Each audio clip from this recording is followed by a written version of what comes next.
A mysterious tracking device embedded in an injured horse's shoulder would transform a struggling single mother's life and uncover an international smuggling operation that had eluded authorities for decades, all triggered by one woman's courageous decision to rescue a severely wounded stallion from certain death on a stormy night. A choice that would lead to what federal investigators now call one of the most significant criminal enterprise discoveries in equestrian history. Before we jump back in, tell us where you're tuning in from, and if this story touches you, make sure you're subscribed, because tomorrow I've saved something extra special for you. The autumn rain hammered against the windshield of Leila Morgan's weathered Jeep as it struggled up the muddy road to Willow Creek Ranch.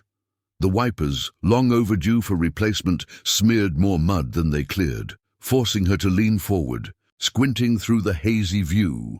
Her hands, cracked from years of manual labor, gripped the steering wheel with the same determined tension that had carried her through 3 years of mounting hardships since her husband's sudden death. The final notice from the bank felt heavier than the boxes of donated school supplies for her veterinary clinic stacked in the back of the Jeep. Supplies she'd driven 80 miles to collect because the local charity organization no longer had her small operation on their distribution list. 60 days after her husband Mark's fatal heart attack, a devastating barn fire that destroyed half their equipment, and the unprecedented drought that had decimated their modest boarding operation, Leila had just 60 days before Willow Creek Ranch, the home she'd built with Mark over 15 years, would be seized to cover $37,000 in back taxes and mortgage payments. The Jeep's engine coughed ominously as it crested the final hill, revealing the 40-acre property spread below.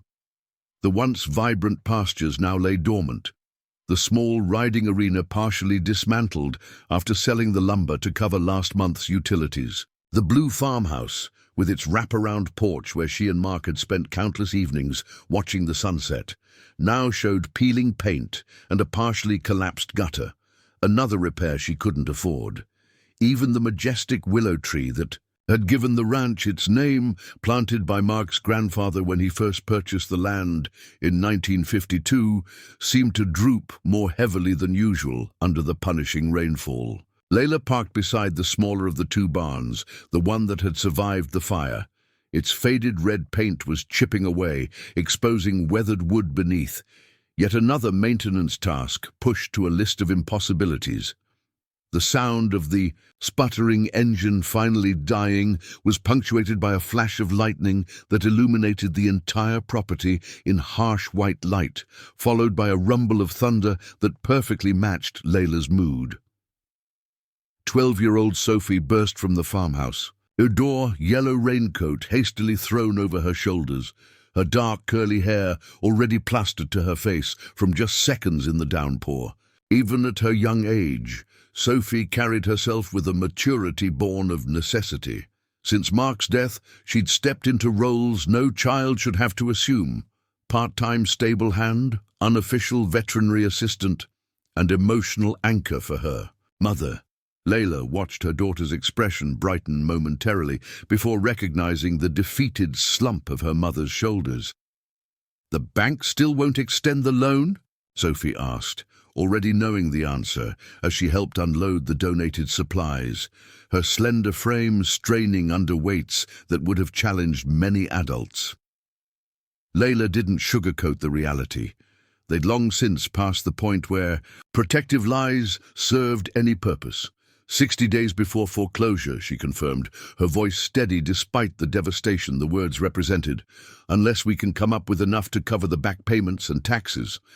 "How much?" Sophie asked directly, the practical question of a young person who had learned early that problems required specific numbers before they could yield solutions. $37,000, Leila replied, shifting another box to her hip. "Plus whatever. We need to actually keep operating once we clear the debt." The enormity of the figure hung between them, made more impossible by the fact that their combined bank accounts currently held less than $650. Sophie's young face momentarily betrayed the weight of their situation before she squared her shoulders with the stubborn resilience that reminded Leila so much of Mark. "Something will work out, Mom," Sophie said firmly. "Maybe that rural business grant you applied for will come through. Or we could try setting up an online fundraiser. Lots of people do that these days." Leila nodded, not wanting to extinguish her daughter's hope with the harsh realities she'd already confirmed through countless phone calls and emails. The grant funds had been depleted months ago, distributed to larger operations with more established histories. The crowdfunding platform had seemed promising initially, but after 3 weeks they'd raised barely $800, most from former riding students who had long since moved on to larger stables. Even the local veterinary practice where she'd once worked full-time before establishing her small mobile clinic had rejected her application to return, citing budget constraints and her potential short-term availability given her ranch's financial troubles. "We'll figure something out," Leila agreed, pushing the last box into the storage area. "But first, I need to check that fencing on the east pasture before the storm gets worse. If another section comes down, we'll have nowhere safe to exercise. Mrs. Henley's gelding, and we can't afford to lose our last boarding client." This was the Morgan way, facing insurmountable problems by focusing on immediate tasks, one day at a time, one project at a time. The emotional reckoning could wait until after the day's work was done.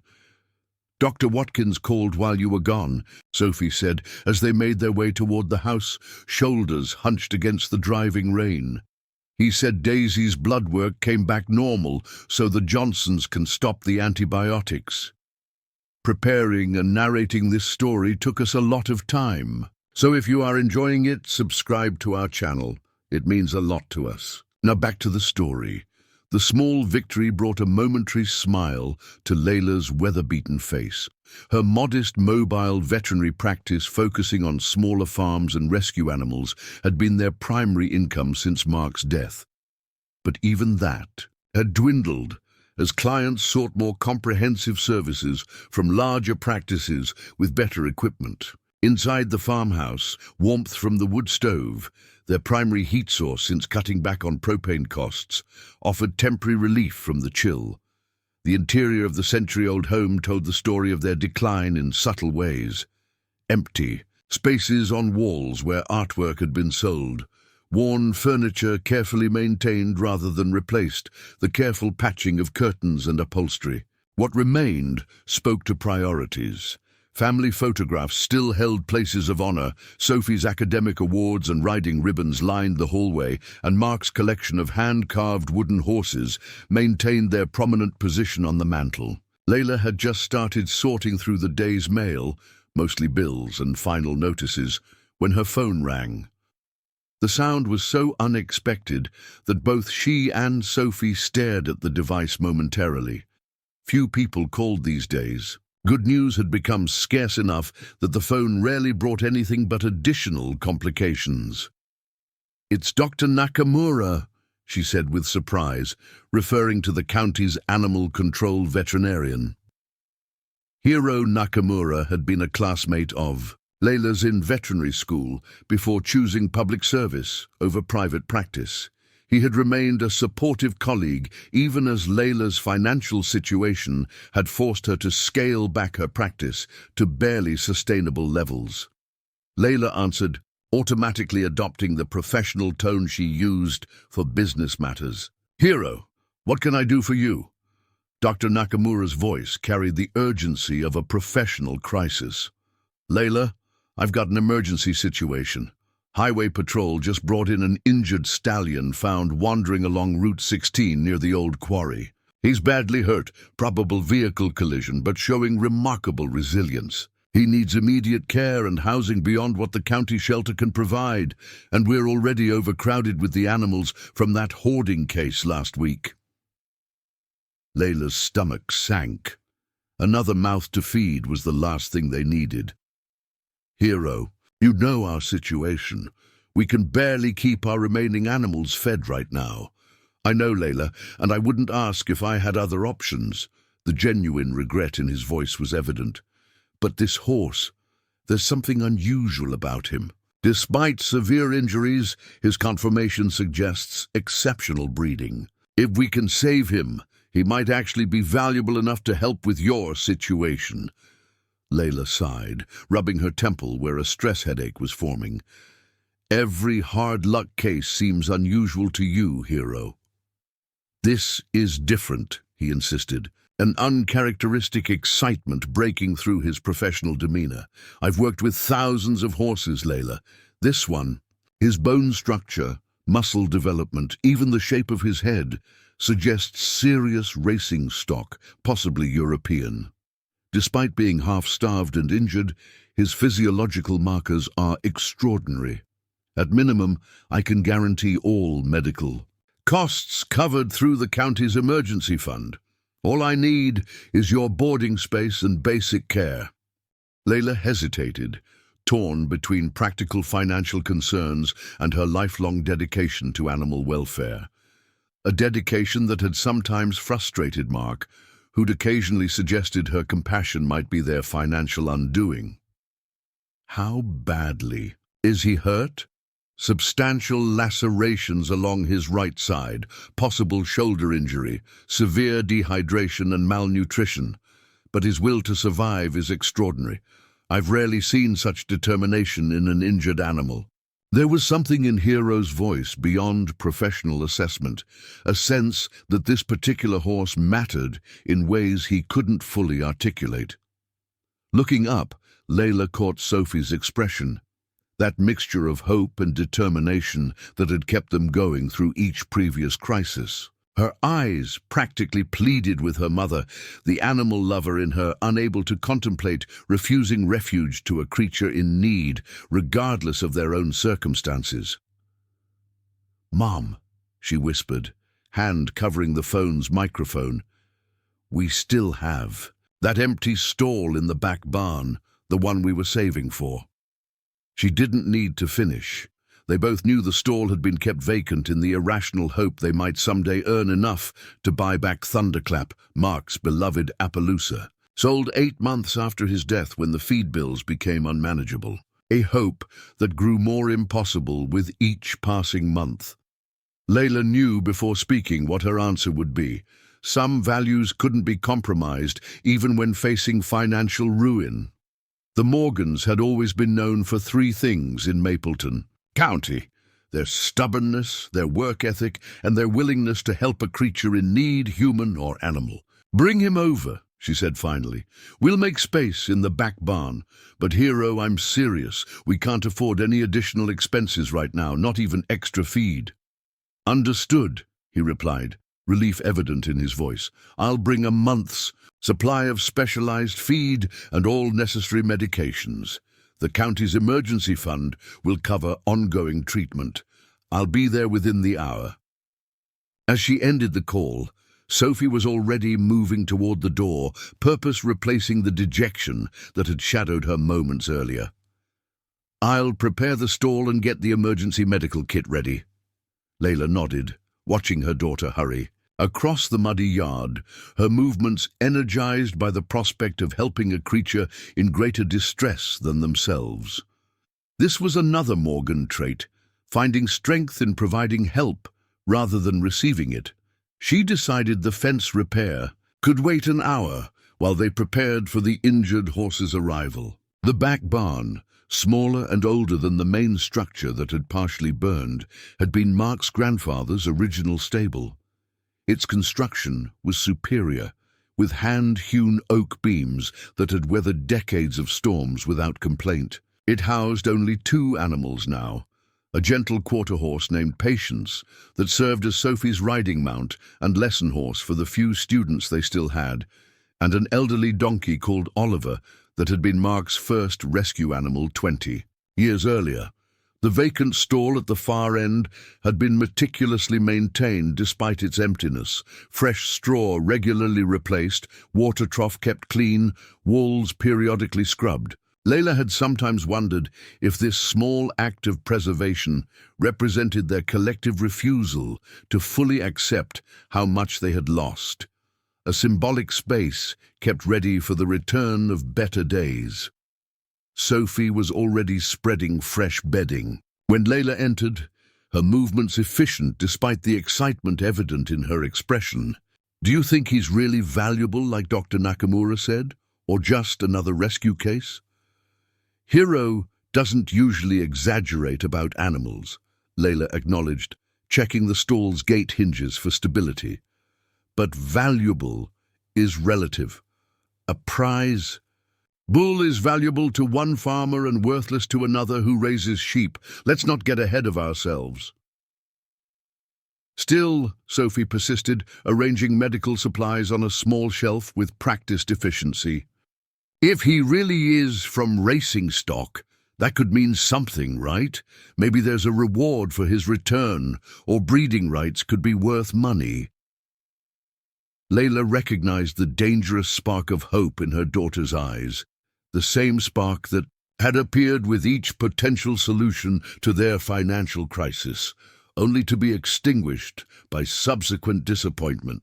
She wanted to caution her against this familiar pattern, but couldn't bring herself to dampen her enthusiasm. Sometimes hope, however temporarily misplaced, was the only thing that kept them moving forward. "Let's focus on getting him healthy first," she advised instead. "Whatever comes after that is secondary." The sound of tires on gravel announced Hiro's arrival.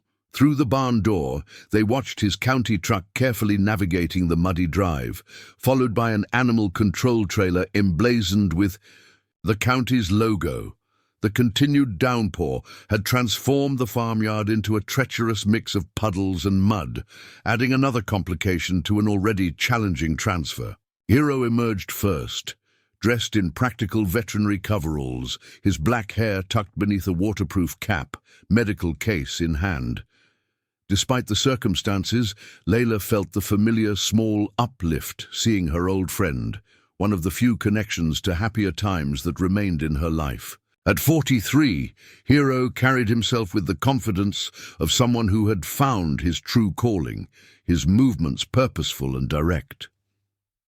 "Thank you for doing this," he said, without preamble as he reached them. "I know your situation. This wasn't a request I made lightly." Before Leila could respond, a commotion from the trailer drew their attention. The animal control officer, a young woman Leila didn't recognize, was struggling with the trailer's ramp, cursing as it stuck halfway. "Easy with him, Maya," Hiro called sharply. "He's already spooked enough." From inside the trailer came sounds that raised Leila's professional concern. The frantic shuffling of hooves, a pained whiny, the thud of a body against metal walls. These were the sounds of an animal in extreme distress, possibly dangerous in its panic and confusion. "Sophie, stay back," she instructed automatically, moving forward to assist. Years of handling frightened livestock had taught her the dangers of a terrified horse in a confined space. "What's his temperament?" she asked Hiro as they approached the trailer. "Remarkable considering his condition," Hiro replied. "More frightened than aggressive. Seems to respond well to gentle handling, but the trailer transport has clearly escalated his stress." When they finally managed to lower the ramp completely, Leila's first glimpse of the stallion stopped her in her tracks. Despite Hiro's description, she wasn't prepared for the animal's condition. The once black coat was matted with mud, blood, and what appeared to be oil residue. Open wounds scored his right flank, revealing raw flesh beneath. His right front leg was carefully wrapped in protective bandaging, suggesting a possible fracture or severe sprain. What struck her most, however, were his eyes. Large, dark, and eerily intelligent, watching their movements with an awareness that seemed to transcend animal instinct. "My God," she breathed, professional assessment momentarily giving way to basic empathy. "What happened to him?" "Based on his injuries, looks like he was hit by a vehicle, possibly thrown into the drainage ditch alongside Route 16, Hiro explained clinically, though his expression revealed his emotional response matched her own. Exposure, dehydration, and malnutrition suggest he's been wandering for days, maybe weeks. No identification, no microchip detected on initial scan. A mystery wrapped in a tragedy. Despite his injuries, the stallion carried himself with a dignity that caught Leila's professional attention. Hero's assessment of exceptional breeding appeared justified. Even in his diminished state, the horse displayed the distinctive confirmation of quality bloodlines. The elegant head, the proportional balance of his frame, the muscle structure still evident beneath his malnourished condition, all pointed to careful breeding rather than random genetics. "He's beautiful," Sophie whispered from behind them, having disregarded her mother's instruction to stay back. At the sound of the girl's voice, the stallion's ears pricked forward, his attention shifting from the adults to focus intently on Sophie. Something in his posture changed, a subtle relaxation of heightened vigilance, a slight lowering of his proud head. Hero noticed the response immediately. "Interesting.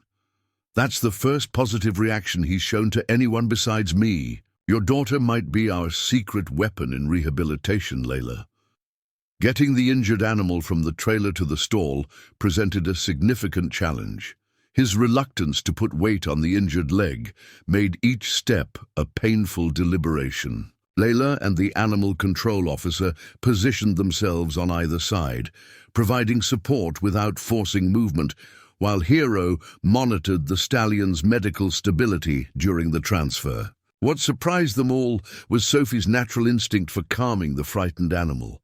Walking slightly ahead, she maintained a gentle stream of encouragement, her voice pitched in the soothing tones that seemed to transcend species barriers. The stallion followed her with surprising willingness, eyes never leaving the girl's slender form. "She's a natural horse whisperer," Hero observed quietly to Leila as they watched Sophie guide the stallion into the prepared stall. Just like Mark was. The comparison to her late husband brought both pain and pride.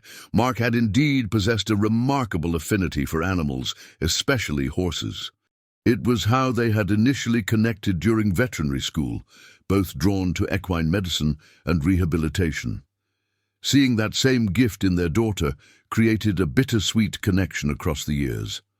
Once the stallion was settled in the stall, Hero conducted a more thorough examination, confirming his initial diagnosis and administering necessary medications. The shoulder isn't fractured, thankfully, just a severe sprain and deep tissue bruising.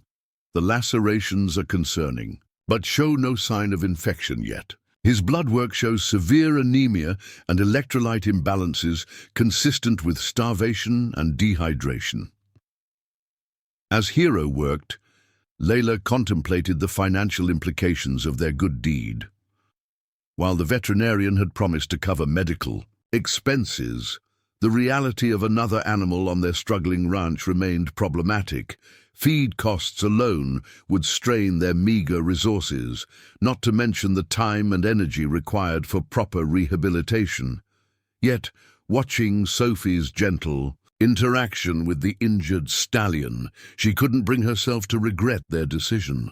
For the first time in months, her daughter's expression carried something beyond grim determination, a spark of genuine connection and purpose that had been notably absent as their financial situation deteriorated.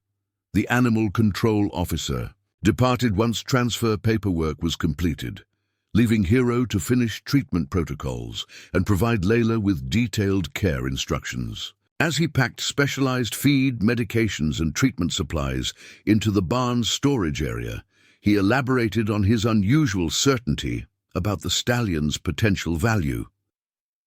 "I've consulted with the Thornfield Racing Facility," he explained, referring to a prestigious track 2 counties over.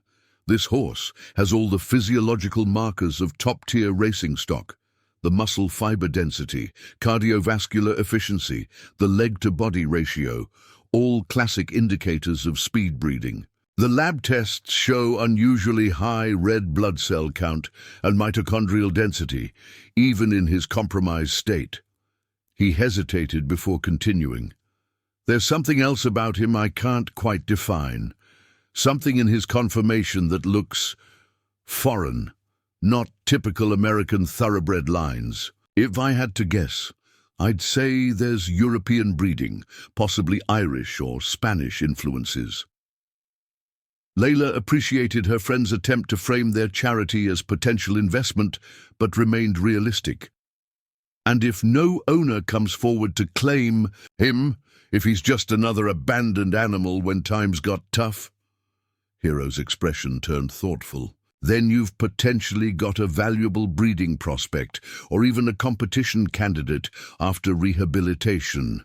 Either way, Leila, this could be an opportunity rather than just another obligation. As the veterinarian prepared to leave, promising to return the following day, he paused at the barn door, lowering his voice. There's something else, something I didn't want to mention in front of Sophie. Leila raised an eyebrow, immediately concerned. When I was examining him at the clinic, I noticed some unusual scarring patterns on his hindquarters. Very faint, but distinctive, the kind we sometimes see in horses that have been used for transportation. Transportation, Leila questioned, not immediately understanding. Drug mules, Hero clarified quietly. Certain cartels use horses to move product across borders, surgically implant packages, then extract them later.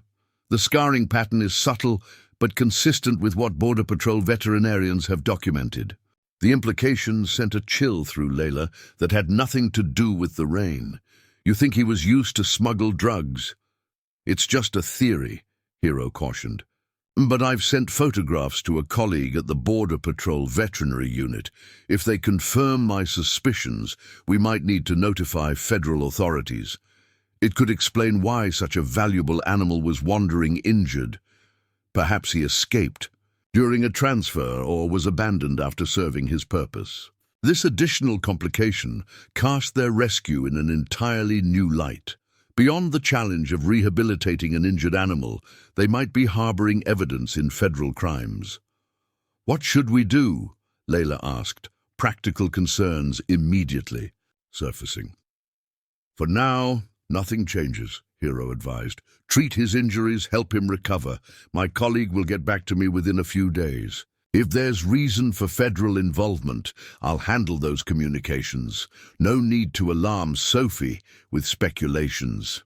After Hero's departure, Leila found Sophie still in the stall, gently cleaning the stallion's coat with warm water, carefully avoiding the bandaged areas. The animal's initial panic had subsided into weary acceptance, his dark eyes following the girl's movements with curious assessment. He needs a name, Sophie declared without looking up from her work. We can't just keep calling him the stallion or the horse. Leila leaned against the stall door, watching the careful interaction between injured animal and determined child. Any ideas? Sophie studied the horse thoughtfully, wiping away layers of mud to reveal patches of what appeared to be a rich black coat beneath. Midnight, she decided, because he came to us in the darkness but will shine again. The name might have seemed melodramatic from another child, but from Sophie, practical, unsentimental Sophie, who had faced her father's death and their subsequent hardships with stoic resilience, it carried different weight. It represented not just hope for the animal's recovery, but perhaps something deeper, a symbolic investment in the possibility of their own family's resurrection from financial destruction. Midnight it is, Leila agreed, reaching out to carefully stroke the stallion's neck.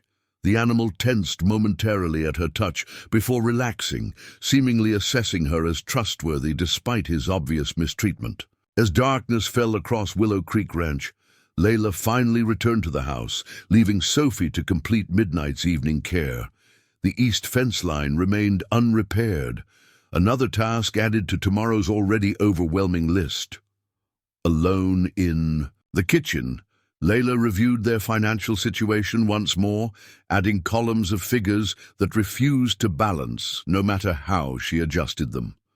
The 60-day deadline loomed impossibly, the required $37,000 as unreachable as the stars. Taking in an injured horse, regardless of Hero's optimistic assessment of potential value, had done nothing to improve their immediate prospects. Yet something had shifted subtly in the household's atmosphere. Sophie's renewed energy, the purposeful focus of caring for a creature more vulnerable than themselves, had temporarily displaced the grinding weight of impending failure. Sometimes, Leila reflected, the value of an action couldn't be calculated in simple financial terms. A truth her practical-minded husband had often acknowledged about her occasional impulsive generosity toward animals in need. As she finally prepared for bed, exhaustion settling into her bones after another day of fighting the inevitable, Leila found herself standing at the window, staring out toward the back barn where a single light still burned. Sophie had insisted on sleeping in the hayloft to monitor midnight through his first night, another echo of Mark, who had done the same countless times with injured animals during their early years together. What neither mother nor daughter could possibly anticipate as the storm finally began to subside over their struggling ranch was how this single act of compassion, taking in one injured horse despite their own desperate circumstances, would set in motion events that would transform not just their financial reality, but their understanding of value, justice, and second chances. All because Leila couldn't bring herself to turn away an animal in need, even when every practical consideration argued against it. The mystery embedded in Midnight's past, invisible beneath layers of mud and dried blood, would soon draw the attention of authorities far beyond their struggling farm, launching them into circumstances that would leave everyone from local veterinarians to federal investigators utterly speechless. The morning dawned clear after the previous day's relentless downpour, sunlight streaming through breaks in the clouds to illuminate puddles scattered across Willow Creek Ranch. Leila awoke before her alarm, her body conditioned by years of pre-dawn, rising to tend to animals before handling her mobile veterinary appointments. For a brief moment, the golden light filtering through faded curtains created an illusion of normalcy. Another day on the family ranch, responsibilities waiting but manageable. Then reality reasserted itself. 60 days until foreclosure. A new injured animal requiring care they could barely afford to provide. The crushing weight of these obligations settled back onto her shoulders as she dressed in work clothes worn, thin from years of use. In the barn, she found Sophie sitting on an overturned bucket beside Midnight's stall, dark circles under her eyes testifying to a sleepless night. "He spiked a fever around 3 a.m., Sophie explained without preamble. "I've been monitoring his temperature every hour like Dr. Nakamura showed me. It's coming down now, but he wouldn't eat until about 30 minutes ago." Leila studied the injured stallion over the stall door. Midnight stood with his weight shifted to favor his uninjured legs, head hanging lower than the previous evening. His breathing seemed labored, nostrils flaring slightly with each inhale. Despite these concerning signs, his eyes remained alert, watching their interaction with that same unsettling intelligence she'd noticed during his arrival. The sound of tires on gravel announced Hero's arrival. Moments later, the veterinarian entered the barn, medical bag in hand, his expression professionally neutral despite the early hour. Fever in an already compromised patient is never something to wait on, Hero explained efficiently, unpacking. Equipment. Sophie's detailed symptoms report was exactly what I needed. She's got the makings of a veterinarian herself. The examination that followed was methodical and thorough. Temperature check confirmed the fever Sophie had reported, though now declining. Lung sounds revealed concerning congestion in the lower respiratory tract. Most worrying were the stallion's vital signs: elevated heart rate, poor capillary refill time, and slightly grey mucous membranes, all pointing toward developing shock. "We need to get ahead of this immediately," Hero announced. "He's developing Pneumonia, likely from inhaling water during his time in the elements. Combined with his other injuries and malnutrition, his system is overwhelmed. The next hour passed in focused medical intervention. Hero administered intravenous antibiotics, anti-inflammatory medications, and specialized electrolyte solutions. Sophie assisted with the efficiency of someone far beyond her years, anticipating needs and calming the horse during more invasive procedures. By the time Sophie reluctantly left for school, Midnight's condition had stabilized somewhat. His breathing remained labored but less desperate, his posture slightly more natural, his willingness to accept water a positive sign. After Hero departed for his regular clinic hours, Leila found herself alone with Midnight, the quiet of the barn broken only by the stallion's labored breathing and the occasional soft nickering from patients in the neighboring stall. Despite her practical nature, Leila found herself speaking to the injured animal as she adjusted his water bucket. "You picked a challenging time to need help, boy," she said softly, carefully checking the IV line Hero had established. "Not sure we've got much to offer, but we'll do what we can." Midnight's dark eyes followed her movements, his ears pricked forward at the sound of her voice. There was something undeniably compelling about his attention. Not the unfocused awareness of typical livestock, but the directed intelligence of an animal accustomed to human interaction at a sophisticated level. The morning proceeded, with Leila dividing her attention between necessary ranch tasks and Midnight's care. The damaged fencing required immediate attention, especially after the previous day's storm. Her 2 remaining client appointments had to be rescheduled. Bills needed sorting into categories of urgent and terminal, as she'd grimly come to label them. Each task represented another demand on time and energy already stretched beyond sustainable limits. By mid-afternoon, Leila had managed the most critical ranch operations while maintaining Midnight's care schedule as directed. The stallion's condition seemed to have stabilized, not improving dramatically, but no longer actively deteriorating. When Hero returned for his promised follow-up visit, he found Leila carefully cleaning the wounds on the horse's flank, her movements gentle, despite her exhausted appearance. "His fever's down another degree," she reported without looking up from her task. Breathing still labored but less distressed, took some water and a little of the specialized feed around noon. Hero's examination was as thorough as the morning's had been, but his expression gradually shifted from clinical concern to cautious optimism. "The antibiotics are already showing effect. Lung sounds are slightly improved. Capillary refill time is normalizing, and the wound edges are showing early granulation." As Hero continued his examination, carefully checking each wound and monitoring vital signs, his hands paused suddenly over Midnight's left shoulder. He frowned, fingers probing a specific area with increased concentration. "What is it?" Leila asked, recognizing the shift in her friend's professional demeanor. "There's something here beneath the skin, not bone structure or muscle tissue, something more solid." Hero reached for his medical bag, extracting a handheld device. "Let me scan him again for a microchip. I did a quick check yesterday, but might have missed something with all the mud and blood." The device emitted a soft beep as Hero passed it over various areas of Midnight's body, the standard locations where identification chips were typically implanted. When he reached the left shoulder area that had caught his attention, the device remained silent. "That's odd," he murmured, returning the scanner to his bag and retrieving a different instrument. "This is an ultrasound probe. Let's see what we're feeling."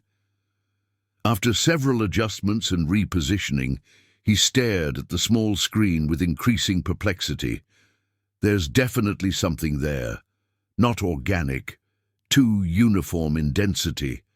Approximately cylindrical, about the size of a large vitamin capsule. It's not a standard identification microchip. Wrong location, wrong size, and didn't register on the scanner. Leila leaned closer, studying the ultrasound image with limited comprehension.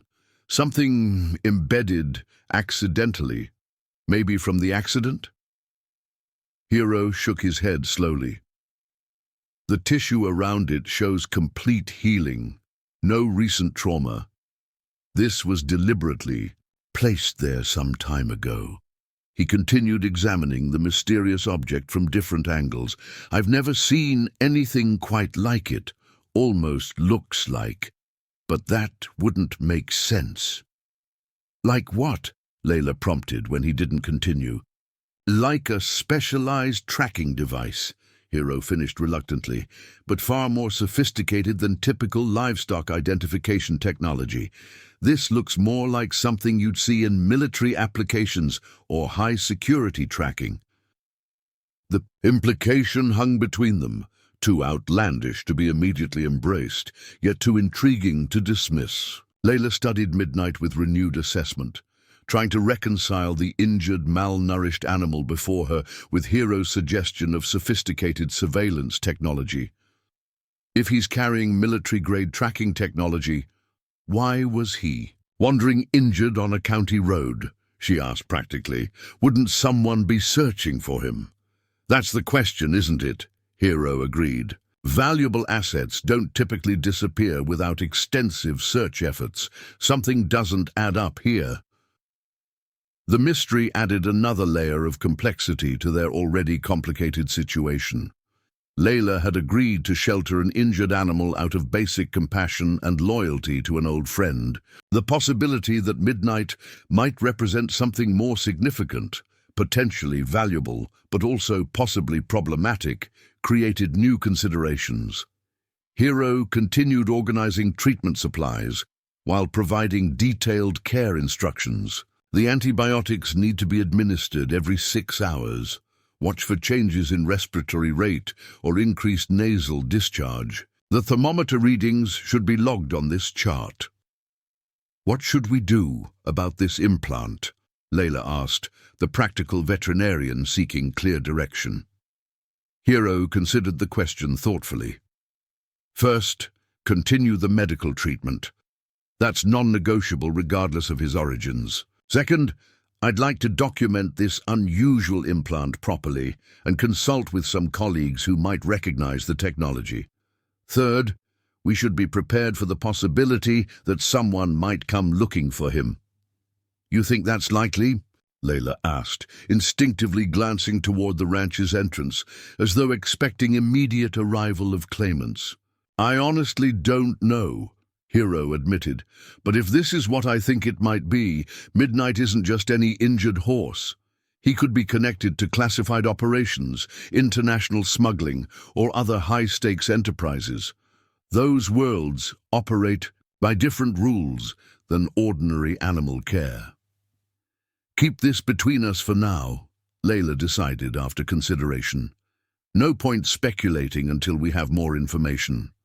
Focus on getting him healthy first, then worry about who might come looking. Sophie returned from school shortly after Hero's departure, dropping her backpack by the barn door and heading directly to Midnight's stall. The transformation in her daughter's demeanor was striking, the weary resignation that had shadowed her for months, partially lifted by purposeful concern for the injured animal. What Leila didn't mention was Hero's discovery of the mysterious implant, or his speculations about Midnight's potential connections. Until they had more definitive information, sharing such theories with Sophie might create hopes or concerns equally unwarranted. The remainder of the day passed in the rhythm of required tasks: Midnight's care schedule, routine ranch operations, dinner preparation, and Sophie's homework assistance. Leila found herself checking the driveway more frequently than usual, a subconscious response to Hero's suggestion that someone might come looking for the injured stallion. After dinner, Leila returned to the barn for Midnight's evening treatment session to find Sophie already there, carefully following the medication protocol Hero had established. Her daughter's focused competence caused a bittersweet recognition. Pride, in her capabilities, mingled with regret that circumstances had forced her to mature beyond her years. Their negotiated compromise involved Sophie remaining until midnight's 10-cal medication administration before returning to the house for sleep. School night rules still applied, despite the extraordinary circumstances. Leila found herself alone in the barn shortly afterward. The night sounds of the ranch, a familiar symphony, distant coyotes, the occasional soft nickering of patients, wind through the old willow tree that gave their property its name. As midnight approached, Leila made a final check on midnight before planning a few hours of sleep. The stallion's condition remained stable, his breathing still labored but consistent, his willingness to accept water from her hand a positive indicator. "Who are you, really?" she asked quietly, stroking his neck with gentle movements. "And why were you wandering alone on Route 16?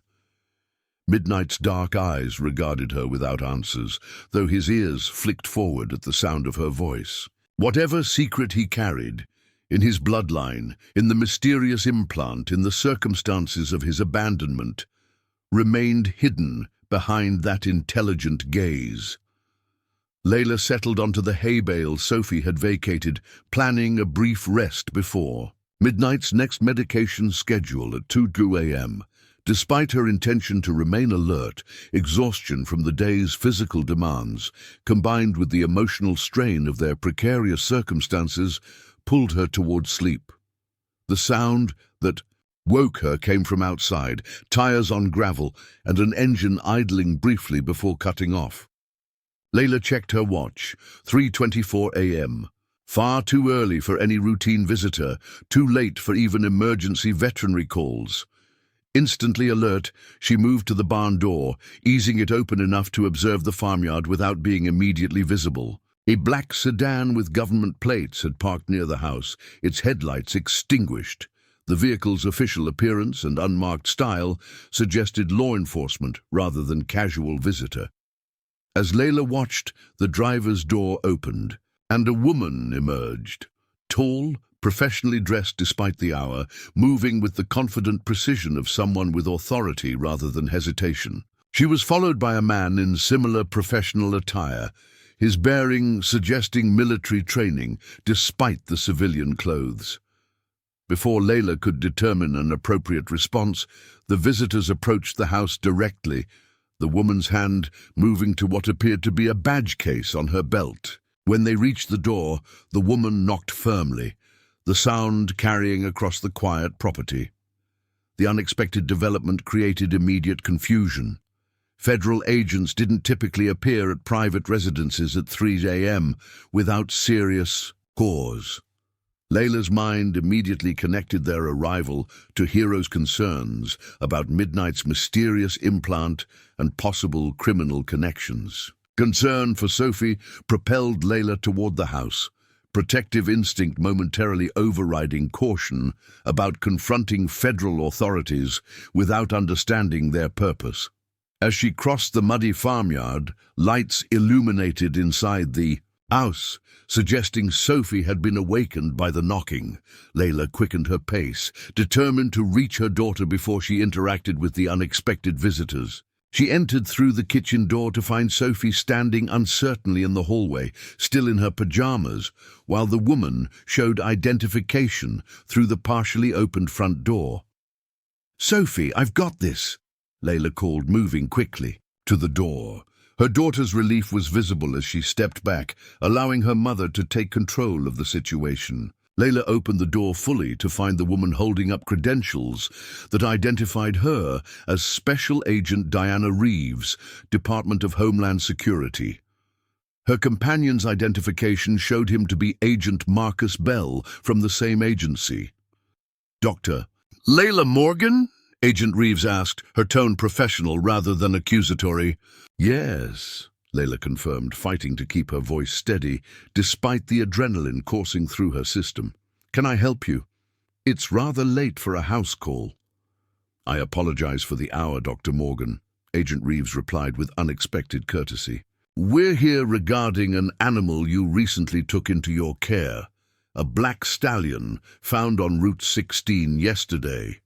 We have reason to believe this animal is connected to an ongoing federal investigation.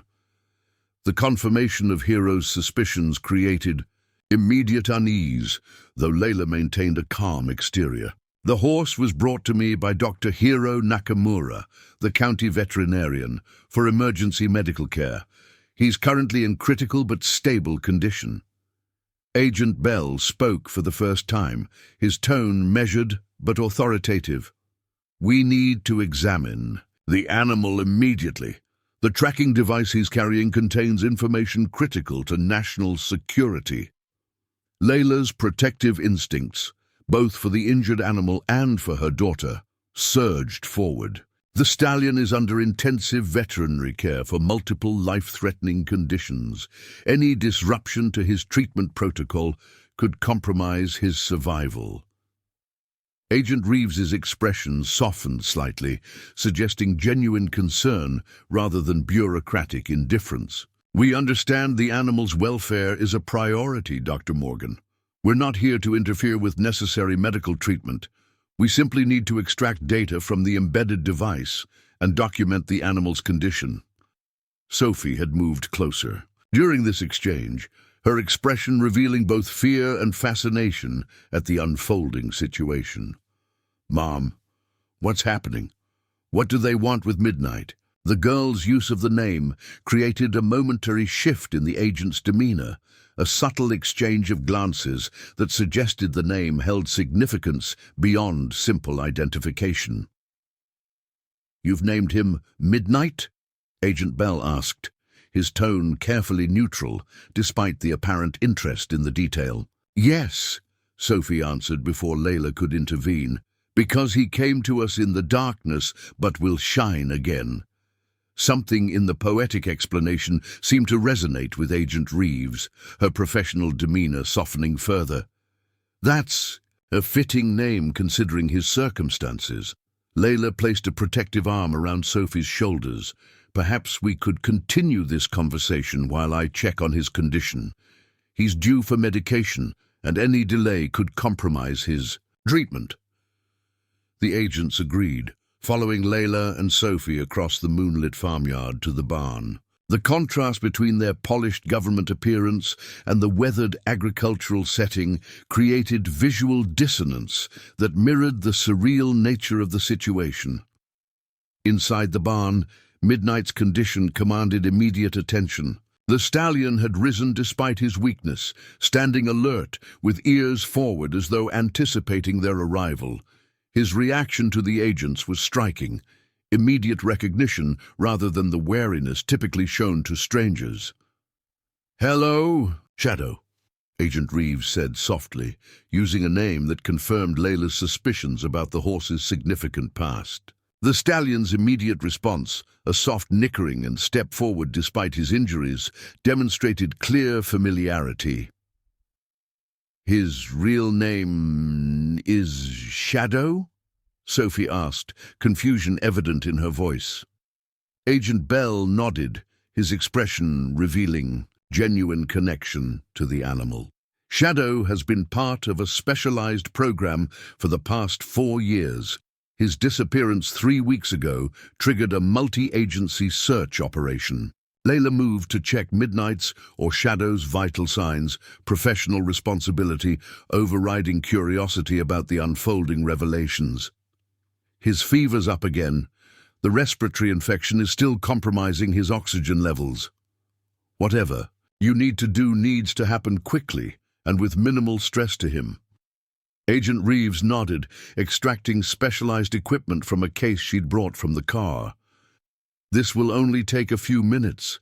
The extraction process is non-invasive. We simply need to download data from the tracking device." As the agent worked, positioning the equipment over the area Hiro had identified earlier, Leila administered the scheduled medications through the IV line. Sophie watched the process with wide-eyed fascination, her earlier fear transformed by the revelation that their rescue animal had connections to government operations. "May I ask what kind of program Shadow was part of?" Leila questioned carefully, professional curiosity overcoming caution about federal boundaries. Agent Bell considered the question before responding.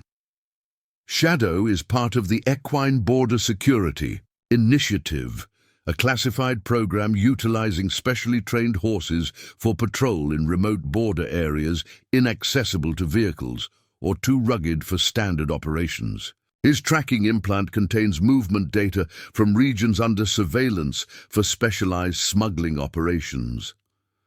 This partial explanation, while carefully avoiding classified details, confirmed Hyro's suspicions about both sophisticated tracking technology and potential criminal connections.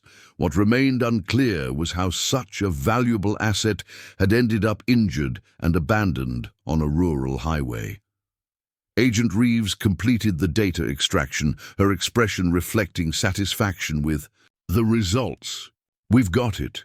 3 weeks of tracking data intact, including the Rivera cartel's new mountain route.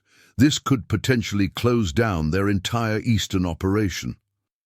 The casual reference to cartel activities created immediate concern about potential danger to both the animal and the Morgan family. If Shadow escaped from cartel handlers, could they be looking for him? Leila asked directly, protective instinct extending beyond immediate medical considerations. Agent Bell's expression confirmed her concerns before he verbalized them. "It's a possibility we need to consider. Shadow's injuries are consistent with an escape scenario rather than intentional abandonment. The cartel would have significant interest in recovering both the animal and the tracking data he carries." This revelation transformed their already complicated situation from simple animal rescue to potential security risk. Leila exchanged worried glances with Sophie, whose initial excitement at the cloak and dagger scenario was rapidly giving way to recognition of possible danger. "What happens now?" Leila asked practically. "Shadow needs continued intensive care for at least 2 weeks before he could safely be transported to another facility." Agent Reeves consulted briefly with her colleague before responding. "Now that we've extracted the critical data, our immediate security concerns are significantly reduced. However, standard protocol would require relocating the animal to a secured facility for both his protection and continued evidence preservation." Sophie's expression reflected immediate distress at the prospect of losing the animal she'd become attached to, while Leila's professional concern focused on the medical risks of transport in his compromised condition. "Moving him in his current state could kill him," Leila stated firmly, veterinary authority evident in her tone. "The pneumonia alone creates significant transport risk, not to mention his other injuries. As his treating veterinarian, I cannot medically clear him for relocation at this time." The professional assessment created procedural complication the agents hadn't anticipated. Agent Bell conferred quietly with Agent Reeves before offering a compromise. "Given the medical considerations, we could potentially implement security protocols here temporarily," he suggested. "We'd need to establish perimeter monitoring and regular agent presence until the animal's condition stabilizes sufficiently for safe transport." This solution addressed both the security concerns and medical necessities, though it would transform their quiet ranch into something resembling a government outpost, a significant disruption to their already challenging circumstances. Before Leila could respond, Shadow's condition suddenly deteriorated. The stallion's breathing became more labored, his legs trembling as he struggled to remain standing. Both Leila and Agent Reeves, who apparently had medical training, moved simultaneously to support him. "He's crashing," Leila announced, professional urgency overriding all other considerations. "Sophie, get the emergency kit. Agent Bell, I need you to help lower him carefully to avoid injury." The next 20 minutes passed in focused crisis intervention, with all 4 humans working to stabilize the stallion's condition. Leila administered emergency medications, while Agent Reeves assisted with oxygen delivery using equipment from her vehicle. Agent Bell provided strength where needed, while Sophie monitored vital signs with remarkable composure for a 12-year-old. By the time Shadow's conditions stabilized, the dynamics between the four had transformed, shared crisis, creating unexpected connection across professional boundaries and age differences. The federal agents demonstrated both medical knowledge and genuine concern for the animal that transcended official protocols. As dawn approached, Shadow rested more comfortably on clean bedding, his breathing still compromised, but no longer critically unstable. Agent Reeves had established a preliminary security perimeter using equipment from their vehicle, while Agent Bell coordinated with their headquarters regarding ongoing protection arrangements. "You saved his life," Agent Reeves acknowledged to Leila as they stepped outside the barn to discuss next steps. "Our veterinary team couldn't have done better under these field conditions." "He's a fighter," Leila responded, professional modesty deflecting the praise. "But he's still far from stable. The next 72 hours will be critical for his respiratory function." Agent Bell joined them, ending his call with headquarters. "We've arranged for a security team to rotate shifts beginning at 800 hours. They'll establish unobtrusive perimeter monitoring while maintaining regular patrol presence.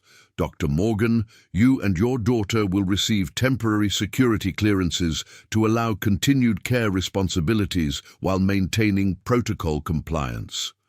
The formal language barely disguised what was essentially a federal takeover of their property, though conducted with surprising consideration for both their privacy and Shadow's medical needs. Leila found herself simultaneously grateful for the protection and concerned about the implications for their already precarious financial situation. "What about our regular operations?" she asked practically. "I run a mobile veterinary practice from this property, and we have limited boarding clients. How will security protocols affect those activities?" Agent Reeves addressed the practical concerns with unexpected understanding. "We'll implement adaptive security measures that minimize disruption to your legitimate business operations. Client access can continue with appropriate screening procedures. Your mobile practice can operate normally, though we'll need to coordinate scheduling for documentation purposes."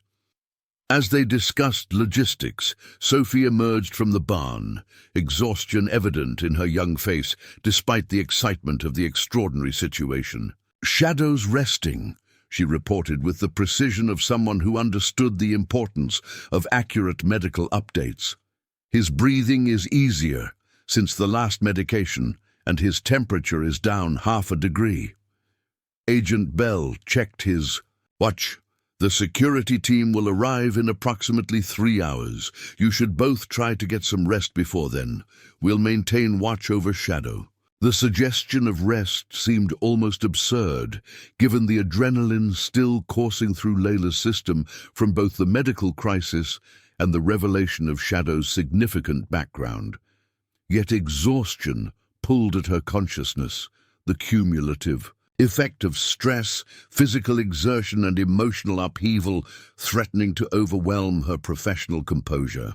"Let me check Shadow once more, then we'll try to get some sleep," she agreed, guiding Sophie back toward the house with protective instinct that transcended the extraordinary circumstances. Inside the farmhouse, the mundane reality of their financial crisis seemed temporarily suspended by the dramatic developments surrounding Shadow.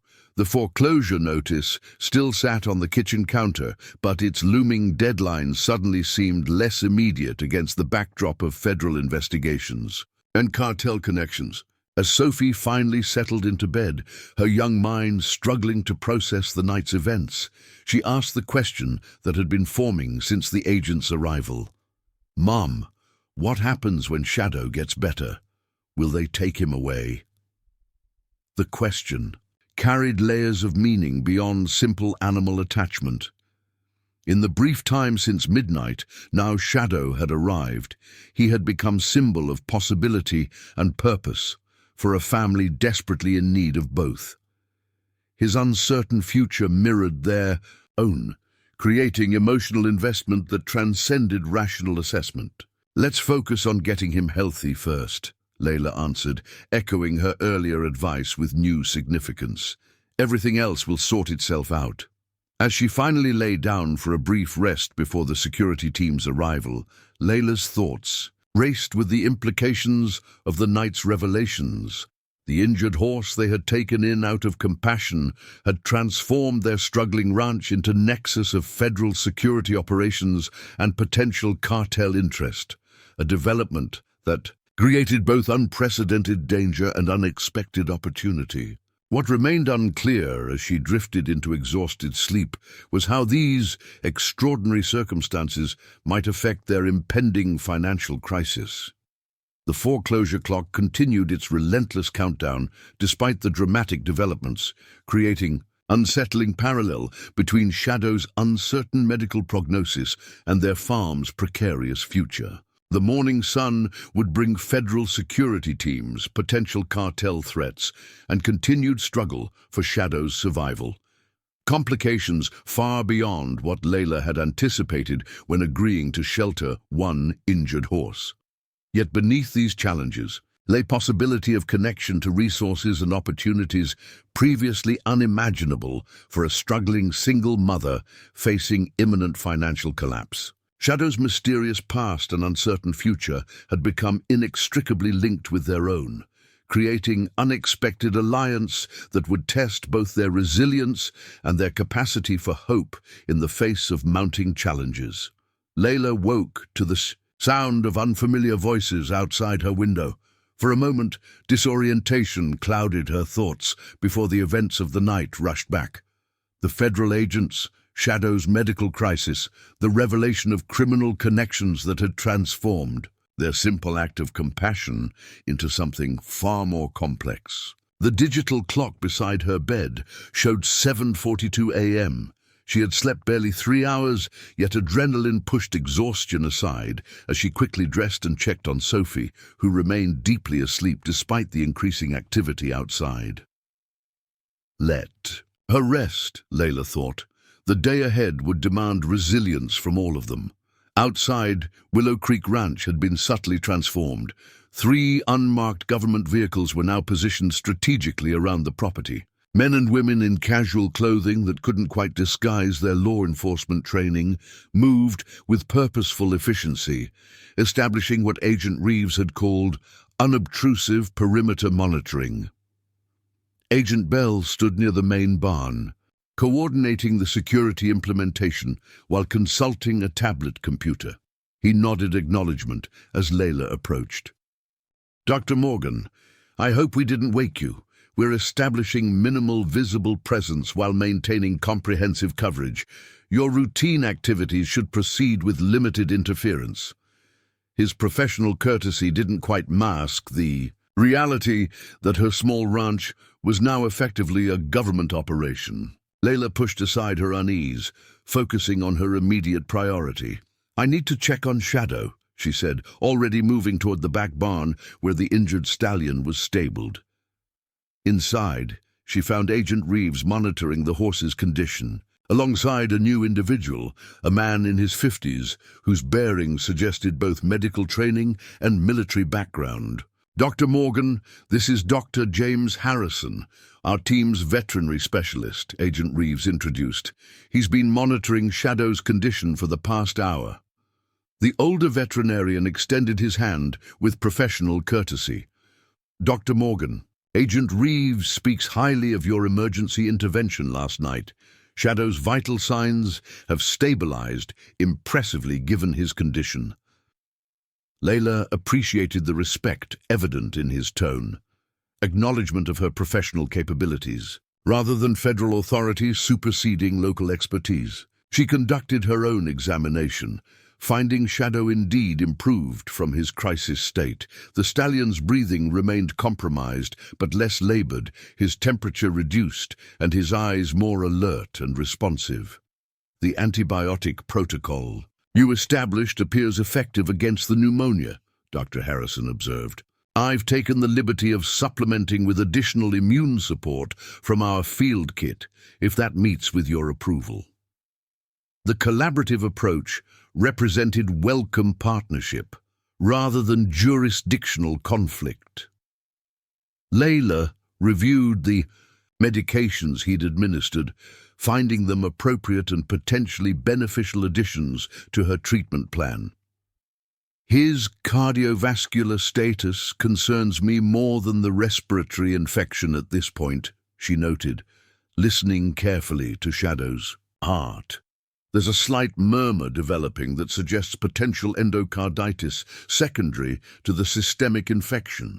Dr. Harrison nodded agreement. I caught that as well. I've requested specialized cardiac monitoring equipment from our main facility. It should arrive by noon.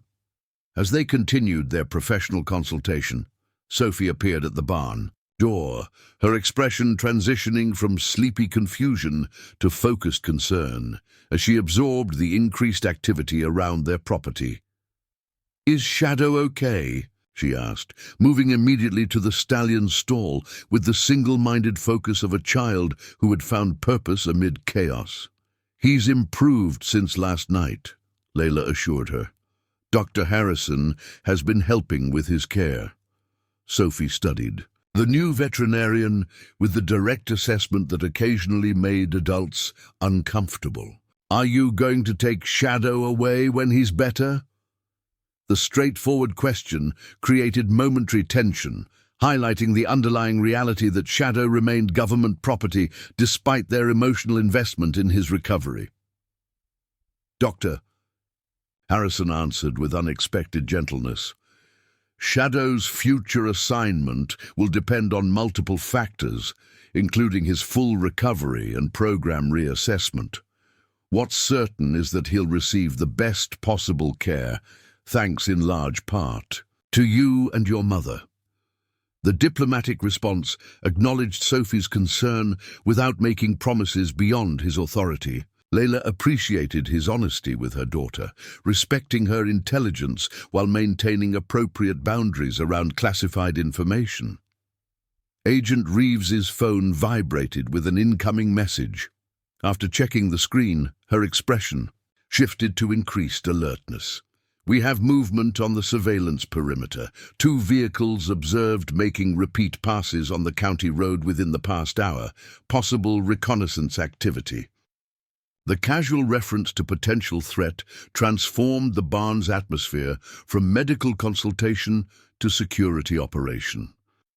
Dr. Harrison immediately moved toward equipment cases that apparently contained more than veterinary supplies, while Agent Reeves coordinated response through her communication device. "What does that mean?" Sophie asked, instinctively moving closer to Shadow's stall in protective stance that mirrored her mother's posture. Leila placed reassuring hands on her daughter's shoulders while addressing Agent Reeves. "Are we in danger? Should Sophie be moved to a different location?" The agent's professional composure provided measured reassurance.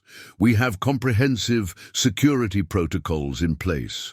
The perimeter team has deployed countermeasures that will alert us to any unauthorized approach. As a precaution, we're implementing enhanced surveillance and response readiness, but there's no immediate threat to the property or your family." Dr. Harrison added practical context while continuing his medical duties. Shadow's tracking implant was designed with specialized encryption. Without the extraction equipment Agent Reeves used last night, any attempt to access or locate the device would be ineffective. The cartel would have no way to confirm his presence here without visual confirmation. This information created modest reassurance, though Leila's protective instincts remained elevated. "Sophie, I think you should stay inside the house today, instead of your usual barn chores." Her daughter's immediate objection was predictable. "But Shadow needs me, and I have to help with his medications."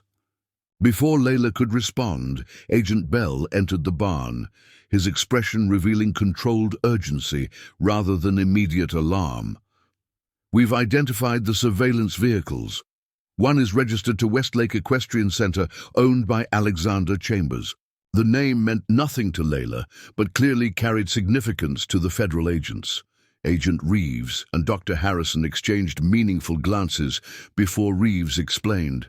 Alexander Chambers owns one of the largest thoroughbred training operations in 3 states.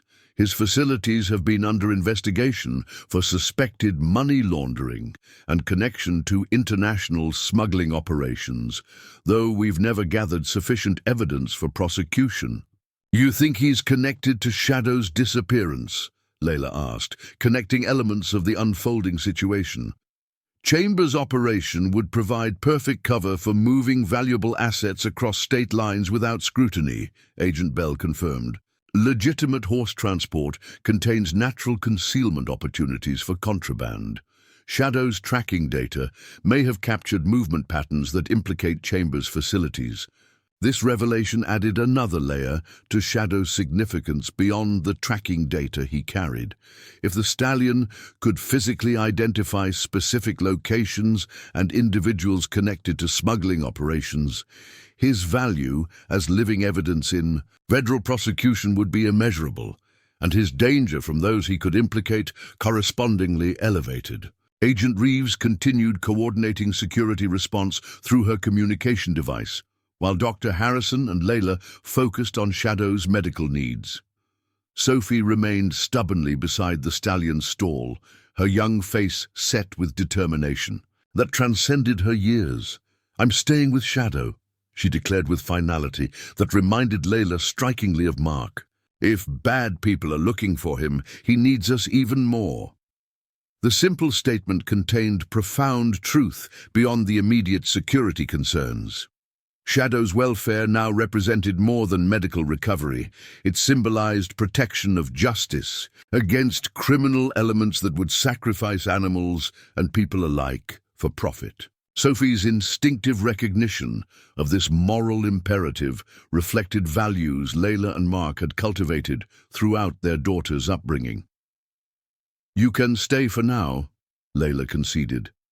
"But you follow Agent Reeves's instructions immediately if the situation changes." The morning progressed with surface normalcy, belied by underlying tension. Dr. Harrison and Leila continued Shadow's treatment with the specialized cardiac monitoring equipment that arrived as promised. Agent Reeves maintained security coordination while establishing what she called visible innocuous presence. Agents disguised as feed delivery personnel or routine agricultural service providers, maintaining property coverage that would appear unremarkable to casual observation. By midday, the ranch outwardly resembled its usual self, though with subtle additions that transformed its security profile. Solar-powered cameras disguised as birdhouses monitored approach routes. Motion sensors concealed in fence posts created invisible perimeter alert system. Communications equipment established secure connection to federal response teams stationed within minutes of their location. Leila found herself simultaneously grateful for the protection and concerned about the escalating circumstances. The 60-day foreclosure deadline continued its relentless approach, regardless of extraordinary developments. Her mobile veterinary appointments remained necessary income they couldn't afford to cancel, yet leaving the property created both security and emotional complications given Shadow's condition. As she discussed these practical concerns with Agent Reeves in the kitchen while preparing lunch for Sophie, unexpected vehicles approached the main gate. The security system immediately alerted them to 3 incoming vehicles. A black SUV followed by 2 pickup trucks with horse trailers. Agent Reeves consulted her monitoring device. Professional calm masking increased alertness. Lead vehicle registered to Alexander Chambers personally. 6 individuals in the convoy based on thermal imaging, all showing body temperature signatures consistent with concealed weapons. The calm assessment of armed approach created immediate fear that Leila struggled to control for Sophie's sake. What do? We implement contingency protocol. 3, Agent Reeves replied with practiced efficiency. Dr. Harrison will remain with Shadow while Agent Bell coordinates our tactical response team.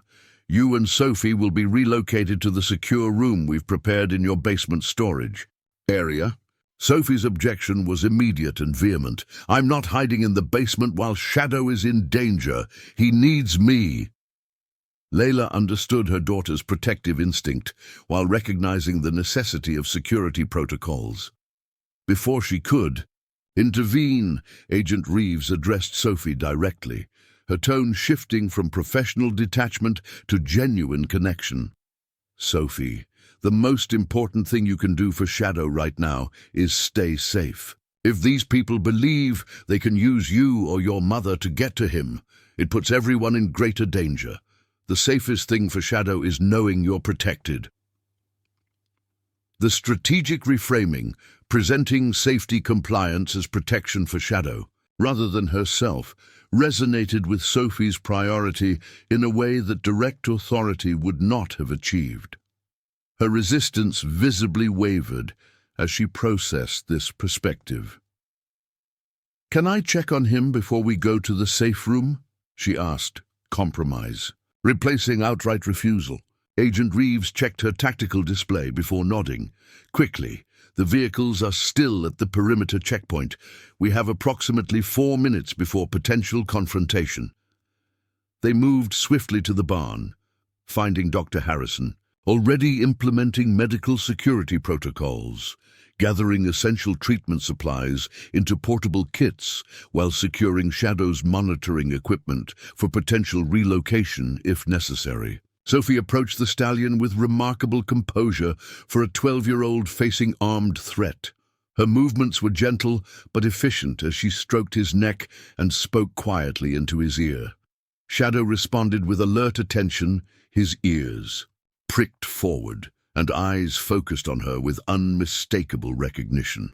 "I have to go keep safe for a while," she told him with simple honesty that acknowledged his intelligence. "But Mom's friend, Dr. Harrison, will stay with you, and the agents will protect you. I'll be back as soon as it's okay." No. The brief interaction contained emotional depth that transcended words, connection between child and animal that represented mutual trust amid threatening circumstances. Leila felt unexpected emotion watching her daughter's courage, recognizing that Sophie was facing this crisis with resilience that many adults would struggle to maintain. Agent Bell appeared at the barn entrance, his expression revealing controlled urgency. "Vehicles have reached the main gate. Tactical team in position. We need to move you to the secure location immediately." As they hurried toward the house, Leila glanced back to see agents taking positions around the property with practiced precision. Their casual clothing had been supplemented with tactical vests and communication equipment, transforming from unobtrusive presence to coordinated defense force. The secure room proved to be their walk-in pantry and storage area, reinforced with portable armor panels and equipped with communication devices, water supplies, and even Sophie's tablet loaded with books and games. Evidence of detailed preparation that both reassured and unsettled Leila. How long had they anticipated potential conflict? What weren't they sharing about Shadow's significance? "Standard procedure for civilian protection," Agent Reeves explained, recognizing Leila's unspoken questions.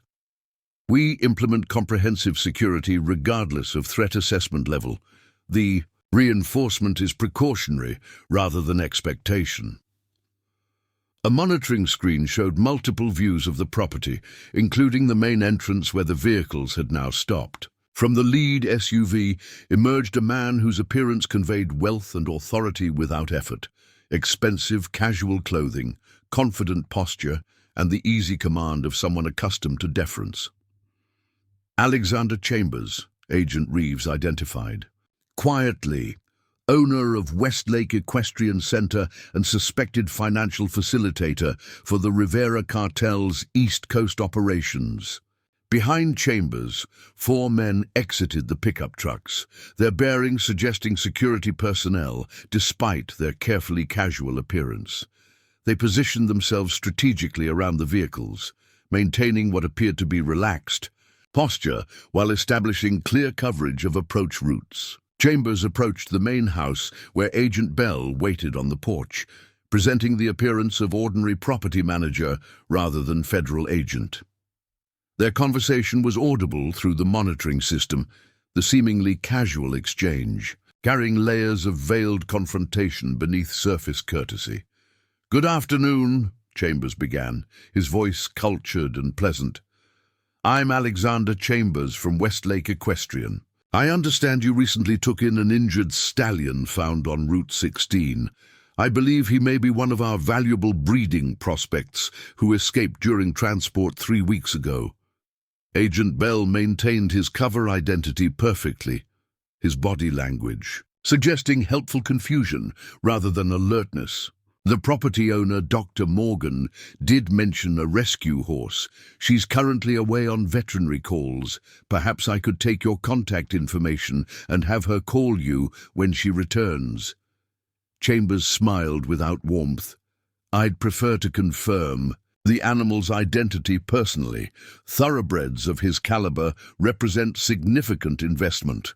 My team can examine him briefly and verify identifying characteristics without disturbing Dr. Morgan's schedule." The polite phrasing barely disguised what was effectively demand rather than request. Agent Bell maintained his helpful facade while subtly blocking the porch steps. "I understand your concern, but Dr. Morgan left strict instructions about the animal's care. He's under intensive medical treatment for pneumonia and other injuries. Any disturbance could compromise his recovery. If you'd like to leave detailed description of your missing horse, I'd be happy to compare it with the rescued animal's characteristics." Chambers' expression hardened slightly, his tone losing some of its practiced affability. "Perhaps I haven't made myself clear. The animal in question represents nearly $500,000 in breeding investment. I have documentation of ownership and transport records in my vehicle. I insist on visual confirmation of his identity." The escalating tension was interrupted by new development, a county sheriff's vehicle approaching the property entrance. The unexpected arrival created visible recalculation in Chambers' demeanor, his aggressive posture subtly shifting to more careful presentation. "That's Sheriff Martinez," Leila whispered, recognizing the local law enforcement officer who had occasionally assisted with large animal rescues in the county. "He's a good friend of Heroes." Agent Reeves nodded, her expression suggesting this arrival was not entirely coincidental. "We maintain cooperative relationships with local law enforcement in operational areas. Their presence often provides useful situational modification without compromising federal jurisdiction." On the monitor, Sheriff Martinez approached with the unhurried confidence of local authority on familiar territory. His greeting to Chambers carried professional courtesy without deference. "Mr. Chambers, didn't expect to see Westlake Equestrian vehicles this far from your usual territory. Everything all right here, John?" he asked Agent Bell, using the cover name established for his operation. "Just a misunderstanding about an injured horse Dr. Morgan's been treating," Agent Bell replied with perfect casual familiarity. "Mr. Chambers believes it might be one of his breeding stallions." Sheriff Martinez nodded thoughtfully. "I heard about that rescue. Pretty bad shape when Dr. Nakamura brought him in.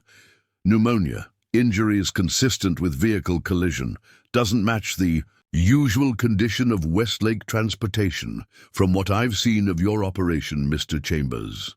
The subtle challenge in the sheriff's observation created visible tension in Chambers' security personnel, though their employer maintained composed exterior. Even the best transport protocols occasionally fail. Animals can panic during movement. create injuries during escape attempts. The timing and location align with our missing stallion's last known whereabouts. Interesting, Sheriff Martinez replied, his expression suggesting professional curiosity. I don't recall any reports of missing valuable breeding stock in the regional alert system. Most operations report high-value missing animals immediately. When exactly did you file your missing animal report? The question highlighted procedural inconsistency that Chambers couldn't easily explain. His momentary hesitation revealed calculation beneath his confident exterior. Administrative oversight during personnel transition, he offered smoothly. Our head of security was replaced shortly after the incident. I'll ensure proper documentation is filed retroactively. Sheriff Martinez maintained friendly professionalism that nonetheless contained unmistakable skepticism.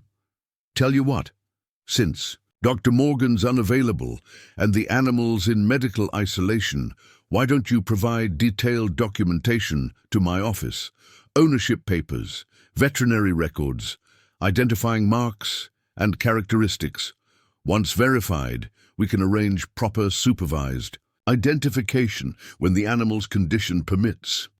The procedural solution created impasse for Chambers. Refusing reasonable legal process would create suspicion, while providing documentation would require fabrication that might not withstand scrutiny. His expression revealed brief frustration before professional composure reasserted itself.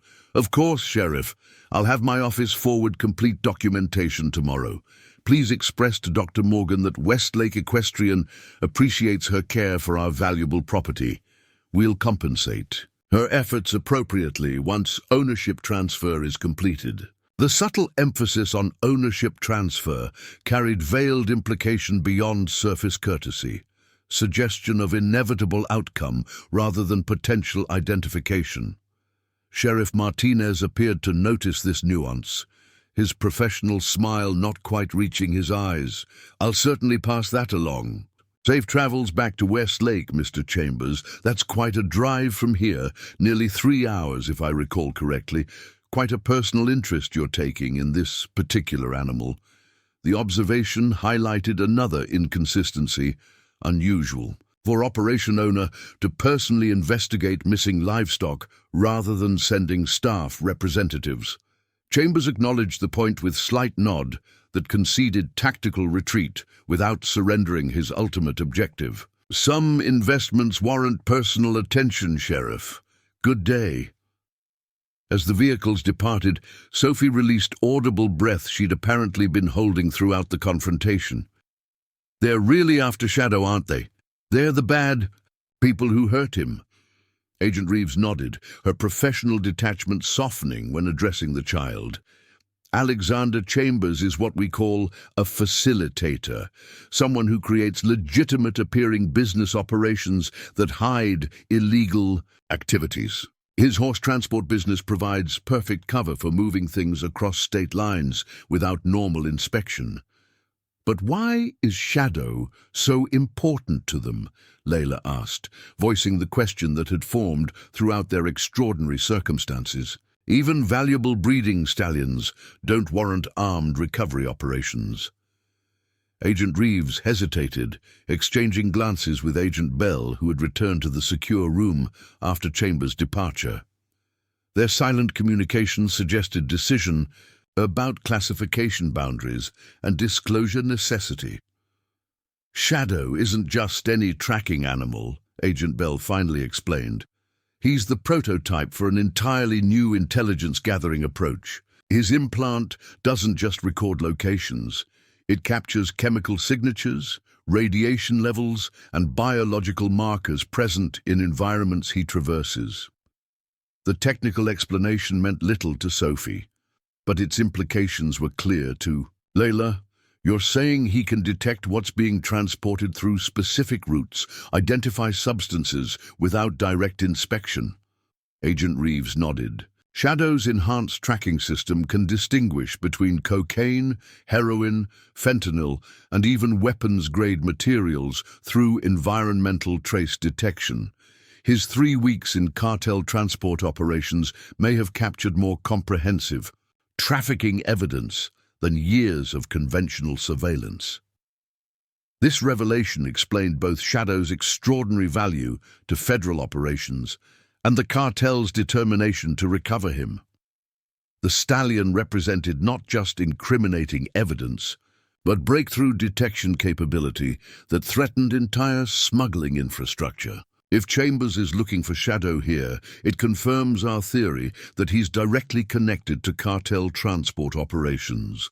Agent Bell continued. His presence creates probable cause for expanded surveillance authorization on his facilities and operations. The tactical victory this represented for their investigation was evident in the agent's demeanor, yet it did nothing to reduce the immediate threat to Shadow or the Morgan family. If anything, confirmation of Chambers' personal involvement elevated the danger level considerably. "What happens now?" Leila asked practically, the question encompassing both immediate security concerns and longer-term implications for their involvement in federal operations. "We maintain enhanced security protocols while continuing Shadow's medical treatment," Agent Reeves replied. "Chambers will likely attempt documentation fabrication to support his ownership claim. We'll counter through verification requirements and procedural delays until Shadow's condition permits secure relocation." The clinical assessment provided operational clarity without addressing the emotional investment Sophie had developed in Shadow's recovery. Leila could see her daughter processing these developments with the remarkable maturity she'd demonstrated throughout their challenges. Yet the prospect of Shadow's eventual removal remained painful reality beneath tactical considerations. "Can we go back to the barn now?" Sophie asked, her priority clearly established despite the security briefing. Shadow needs his afternoon medications, and he gets anxious when routines change. Agent Bell checked security monitors before nodding. "Perimeter shows clear status. Tactical team reports no surveillance activity within visual range. We'll maintain elevated alert status, but regular activities can resume with appropriate precautions." As they returned to the barn, Leila found herself evaluating their extraordinary circumstances from new perspective.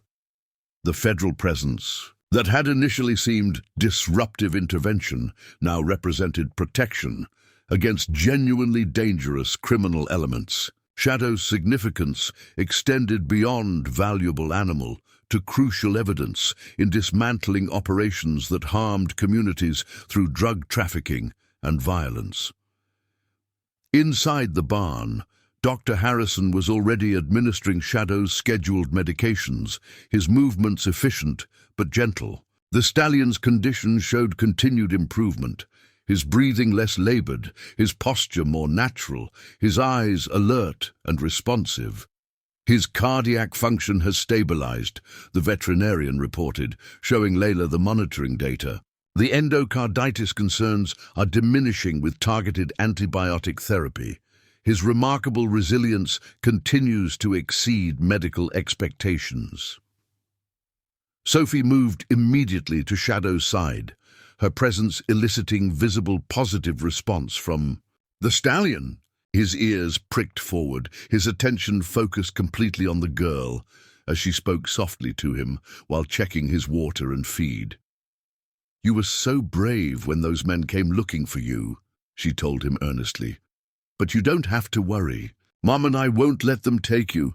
The simple promise contained both heartbreaking naivety and profound truth. While federal jurisdiction would ultimately determine Shadow's assignment once recovered, the Morgan family's protection had indeed proven crucial link in preserving both his life and the evidence he carried.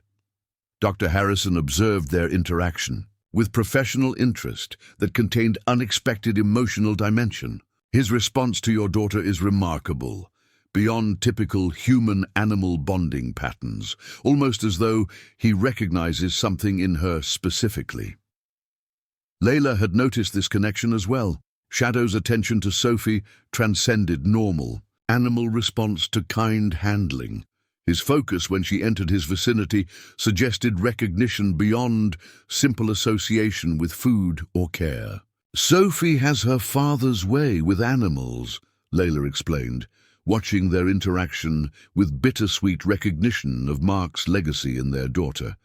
He could connect with the most traumatized rescues when everyone else had given up. Something about his presence just reached them. Agent Reeves had joined them silently, her observation of Shadow and Sophie containing professional assessment beyond security considerations. The Equine Border Security Initiative selection process prioritizes animals with unusual human recognition capabilities. Shadow was chosen specifically for his exceptional cognitive characteristics and bonding capacity.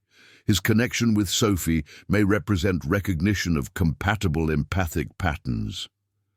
The technical explanation contained profound implication. Shadow's extraordinary intelligence and awareness extended beyond typical animal limitations. His response to Sophie represented genuine connection rather than simply conditioned association, creating relationship that transcended conventional understanding of human-animal interaction. As afternoon sunlight filtered through the barn windows, illuminating dust motes in golden shafts above Shadow's stall, Leila found unexpected moment of peace amid their extraordinary circumstances. Despite armed federal agents patrolling their property, criminal organizations seeking their location, and financial ruin still looming on the horizon, something fundamental had shifted in their family dynamic. Purpose had replaced desperation. Protection had superseded vulnerability. Connection had transformed isolation. The simple act of saving one injured animal had drawn them into larger narrative of justice and courage that transcended their individual struggles. Shadow's breathing had settled into regular rhythm, his powerful body gradually recovering strength that would eventually return him to his remarkable capabilities. Sophie sat beside his stall, reading aloud from her favorite book, as though the stallion could understand every word, and perhaps, Leila reflected, he understood more than conventional wisdom would suggest. The secure communication device Agent Reeves carried emitted soft alert tone, drawing her attention to incoming message. The agent's expression shifted subtly as she processed the information, professional composure not quite masking significance of whatever she had received. "We've just received authorization for Level 4 protective custody implementation," she informed Agent Bell, who had joined them after completing perimeter check. "Director Harrington has personally approved full operational support based on Shadow's data extraction analysis." Something in her tone suggested this development transcended standard procedure. Approval from organizational level that rarely engaged with field operations. Agent Bell's response confirmed this impression, his typically controlled demeanor showing momentary surprise. "Director Harrington personally reviewed the case. That's unprecedented for regional operations." Agent Reeves nodded, her voice lowered though still audible to Leila. "Shadow's tracking data has revealed coordinated transport patterns connecting 3 previously unlinked cartel operations. The evidence potentially identifies 5 customs officials accepting bribes for inspection bypasses and 7 interstate transfer stations serving as distribution hubs. This may be the most significant intelligence breakthrough in cross-border trafficking operations in a decade." The scope of Shadow's importance suddenly expanded beyond anything Leila had imagined, the injured stallion they had rescued from. Certain death carried evidence that could potentially dismantle entire criminal infrastructure, evidence that would never have been recovered had they not taken him in despite their desperate circumstances. Agent Bell processed this information with growing recognition of its significance. That explains Chambers' personal involvement. If Shadow's data can identify his direct participation in transportation coordination, it would provide the connection evidence we've been seeking for 5 years, Agent Reeves confirmed. The director has authorized full protective resource deployment, including relocation options for civilians with operational knowledge. This final phrase caught Leila's attention immediately. Relocation options. Are you suggesting we're in that much danger? Agent Reeves maintained professional composure while acknowledging the seriousness of their situation. Chambers' personal appearance confirms operational significance beyond standard recovery efforts. Once the cartel leadership recognizes Shadow's intelligence-gathering capabilities, they'll implement comprehensive containment protocols, including elimination of anyone with knowledge of his functions or data. The clinical assessment created immediate fear for Sophie, who remained blissfully focused on reading to Shadow, unaware of the escalating threat assessment discussion nearby. "What exactly are you suggesting?" Leila asked directly, protective, instinct overriding careful diplomacy. "For now, enhanced security continues while Shadow recovers," Agent Bell explained. "Once his condition permits safe transport, we'll implement coordinated relocation. Shadow to secure federal facility, you and Sophie to temporary protected housing until threat assessment determines safe return parameters." The practical explanation highlighted extraordinary transformation of their circumstances, from struggling single mother facing foreclosure to key witness requiring federal protection. The financial implications remained unaddressed amid security priorities, creating uncertainty that Leila couldn't ignore despite the apparent crisis. "And what happens to our home? This ranch represents everything we have left. The foreclosure deadline doesn't pause for federal investigations or witness protection."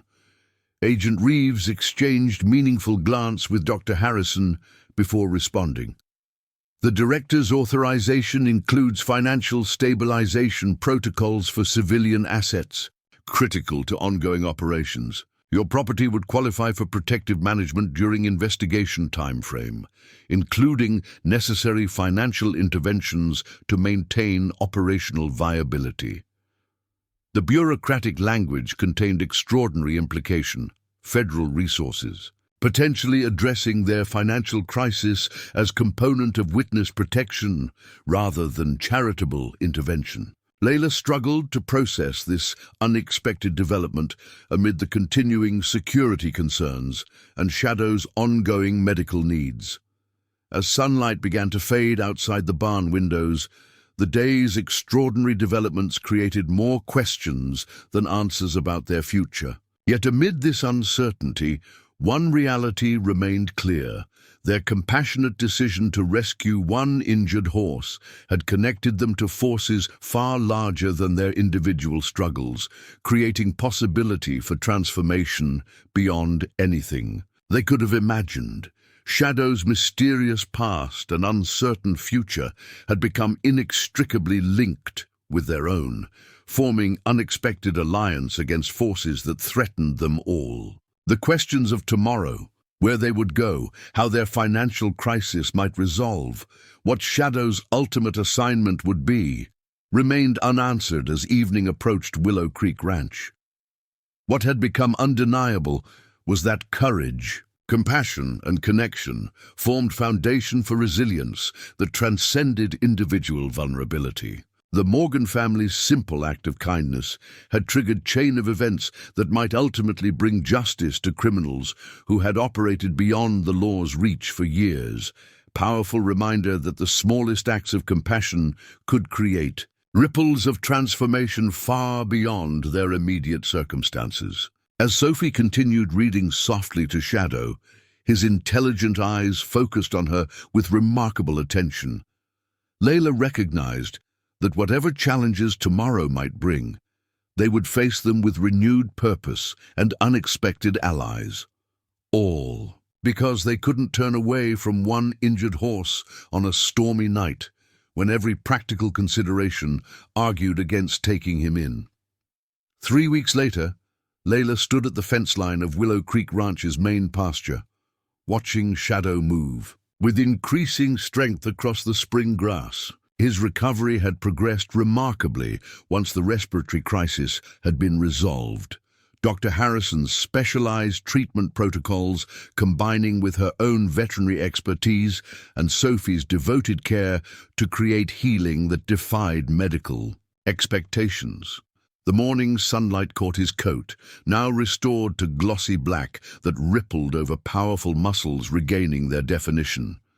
His movement still showed slight hesitation on the previously injured leg, but his overall bearing had transformed from desperate survival to majestic power. It was difficult to reconcile this magnificent animal with the broken, bleeding creature they had taken in that stormy night that now seemed ages ago.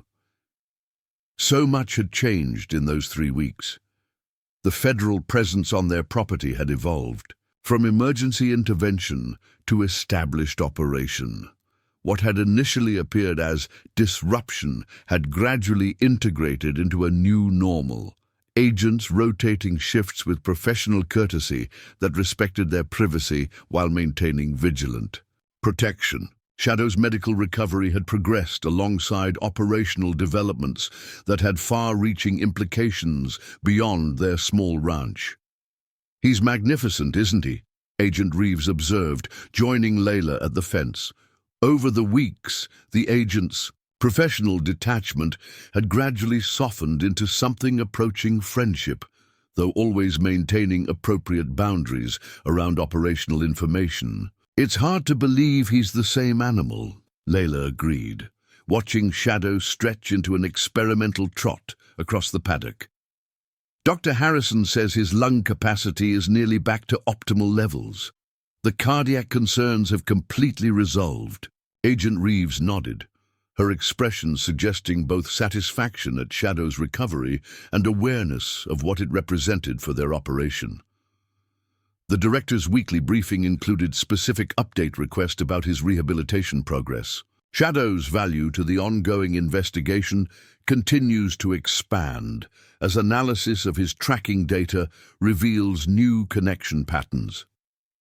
The reference to ongoing investigation highlighted the extraordinary developments of recent weeks. The data extracted from Shadow's sophisticated implant had indeed proven revolutionary in mapping cartel transportation networks. Combined with surveillance intelligence on Alexander Chambers' operations, it had triggered coordinated federal actions across 3 states. Actions carefully concealed from public awareness, while authorities built comprehensive case against organizations that had operated with impunity for years. "Any update on the financial stabilization protocols?" Leila asked, the practical question reflecting ongoing concern despite federal assurances about their property's security during investigation timeframe. Agent Reeves reached into her jacket, extracting an official envelope. "This arrived by secure courier this morning. The director authorized me to deliver it personally rather than through standard channels."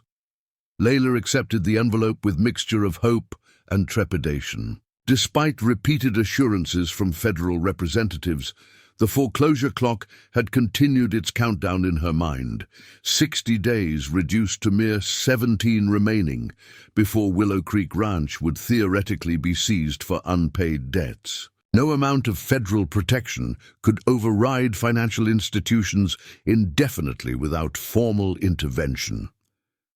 Inside the envelope, she found official documents on Department of Justice letterhead, legal language requiring careful reading to extract practical meaning. As she processed the contents, disbelief gradually gave way to stunned comprehension. "This can't be right," she murmured, rereading key passages to confirm her understanding. "This says the mortgage has been fully satisfied through the Asset Forfeiture Redistribution Program, and there's registration for a corporation called Morgan Equine Rehabilitation Services that now owns this property outright." Agent Reeves maintained professional composure despite evident satisfaction at Leila's reaction. The director authorized special application of witness security protocols, combined with asset redistribution from previously seized cartel properties. The documentation establishes legitimate business structure that provides both operational cover for continued federal presence and sustainable financial foundation for your family. The bureaucratic explanation barely masked extraordinary reality. Federal intervention had not merely delayed their financial crisis, but permanently resolved it through creative application of legal mechanisms designed for witness protection and crime victim restitution. Willow Creek Ranch was now apparently debt-free, owned through business entity established in their name, with operational budget funded through seized criminal assets. "I don't understand," Leila admitted, overwhelmed by implications that transcended anything she had imagined possible. This goes far beyond temporary protection during an investigation. Shadow's tracking data has proven instrumental in what may become the most significant cartel prosecution in decades, Agent Reeves explained.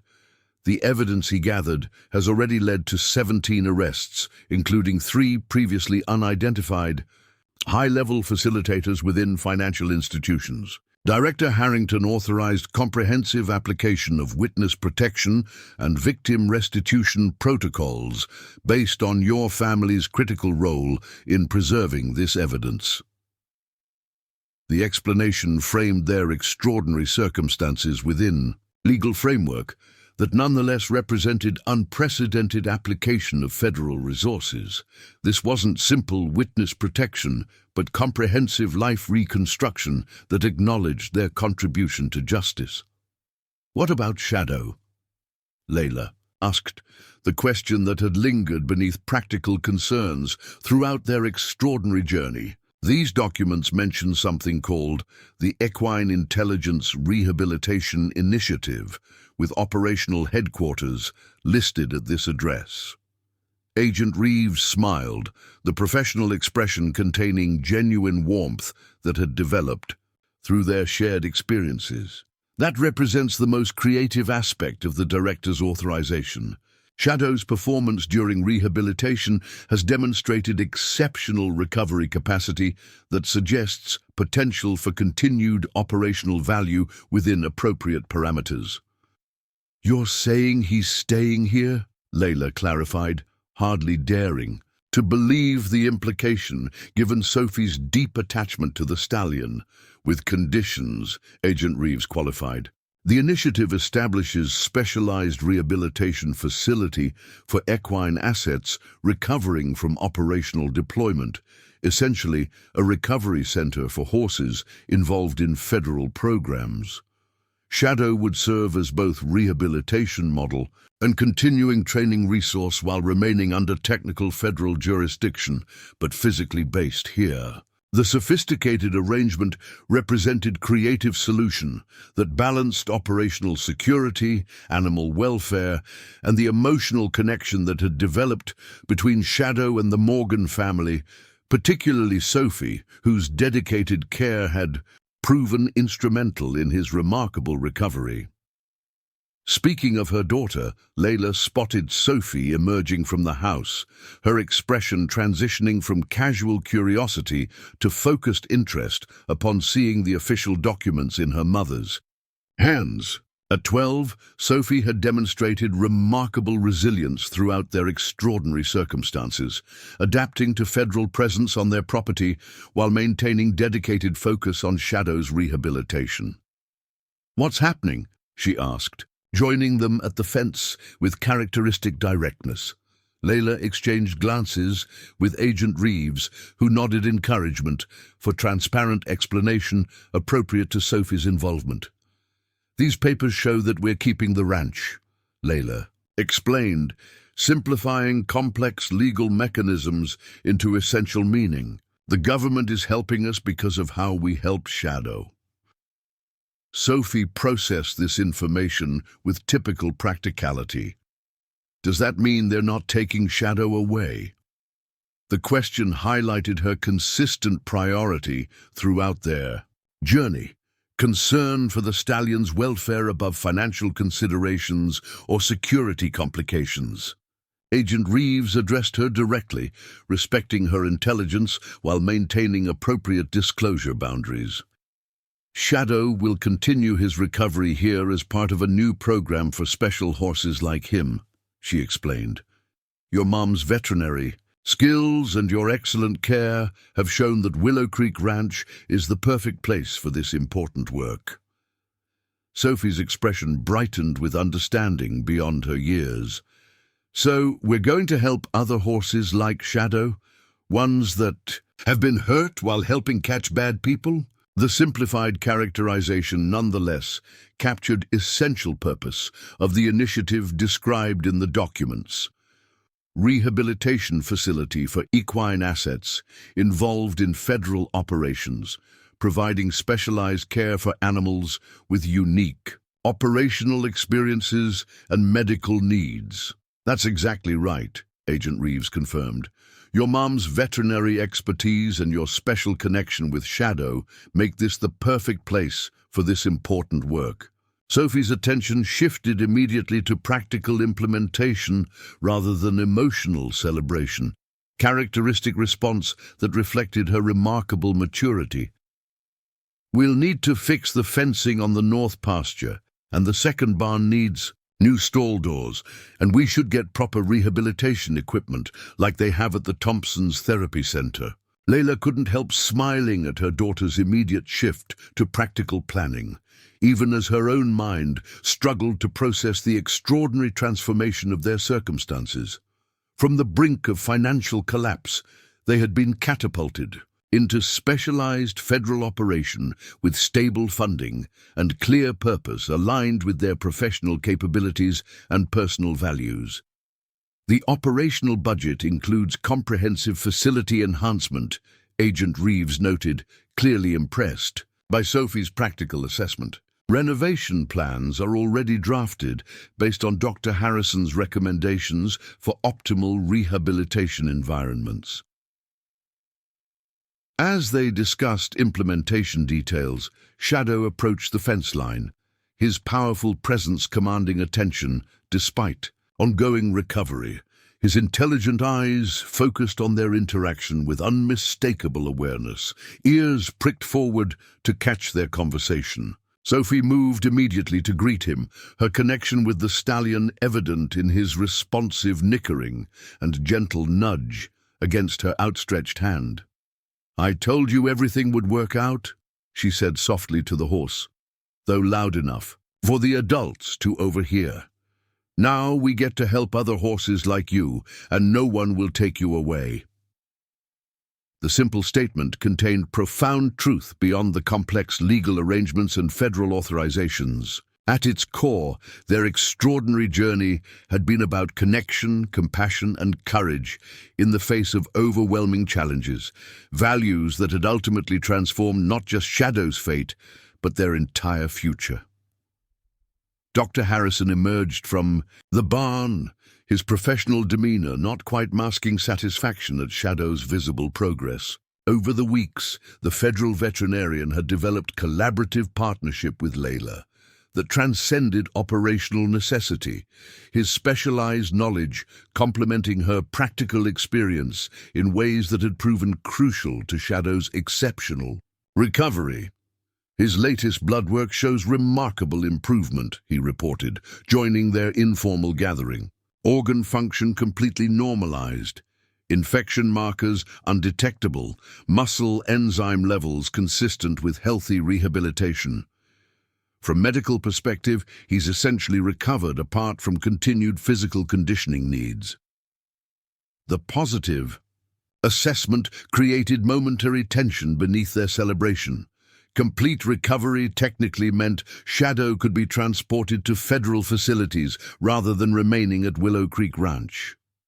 However, the newly established initiative described in the documents provided framework for his continued presence as rehabilitation model and training resource.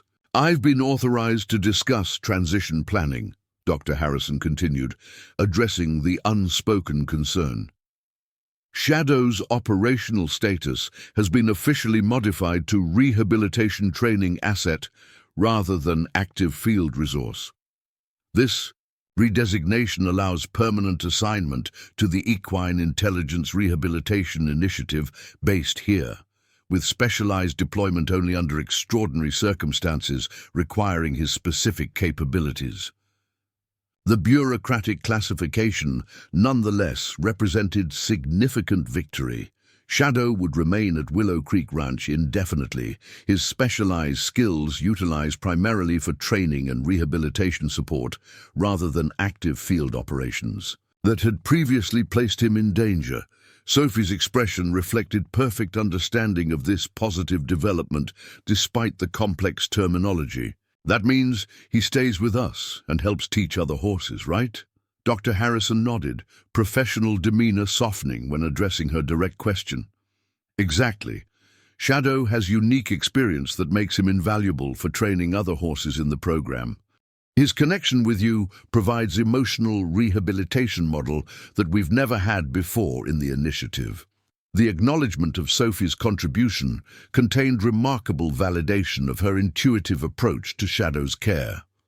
Connection that had transcended conventional animal handling to establish trust-based relationship with extraordinary impact on his recovery. What might have seemed like childish attachment in ordinary circumstances had proven crucial component in rehabilitating uniquely intelligent animal with specialized capabilities.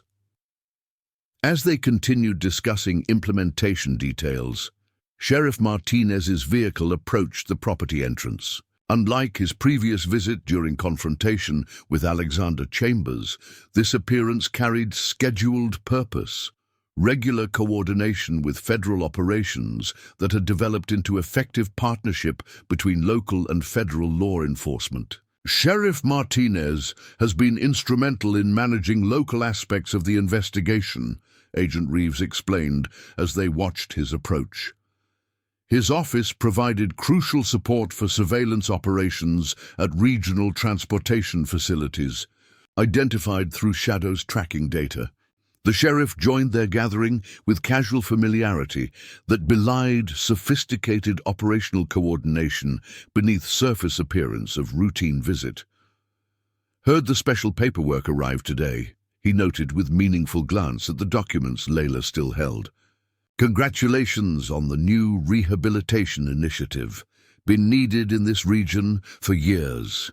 His awareness of the classified arrangements confirmed high-level coordination between federal operations and local law enforcement. Partnership that had apparently expanded beyond immediate investigation into long-term regional security infrastructure. Any updates on Chambers? Agent Reeves asked, the question referencing ongoing surveillance rather than active confrontation following their initial encounter. Sheriff Martinez's expression suggested significant developments beneath professional composure. Federal warrant executed at Westlake Equestrian Center this morning at 0600 hours. Chambers taken into custody alongside 7 associates.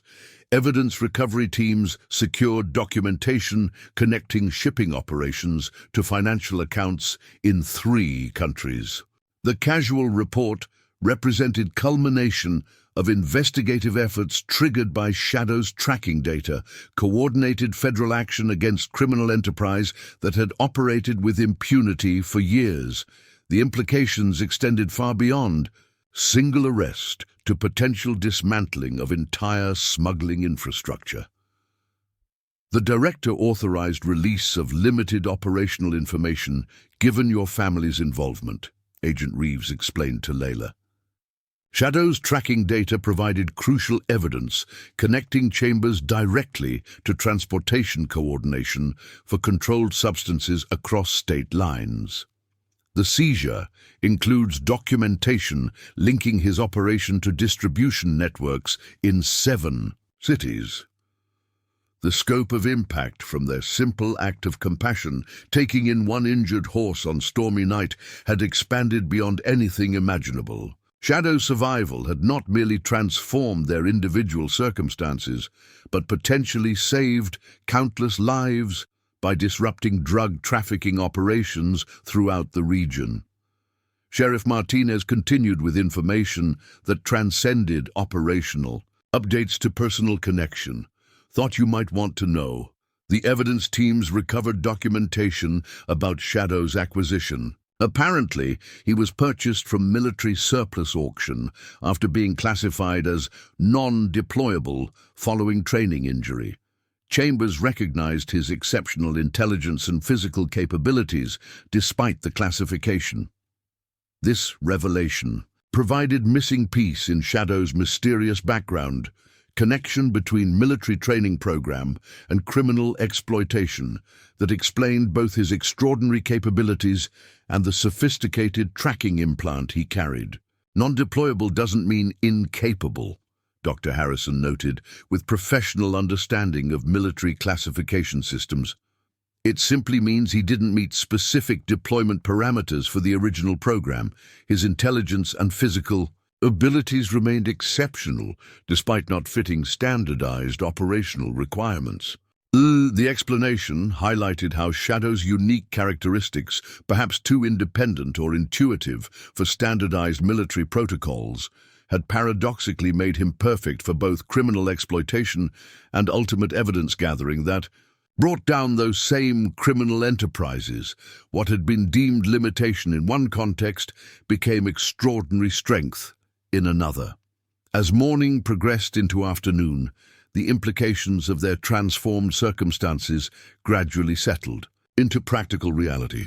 The documents provided framework for sustainable future that aligned their professional capabilities with meaningful purpose, while resolving financial crisis that had threatened everything they valued.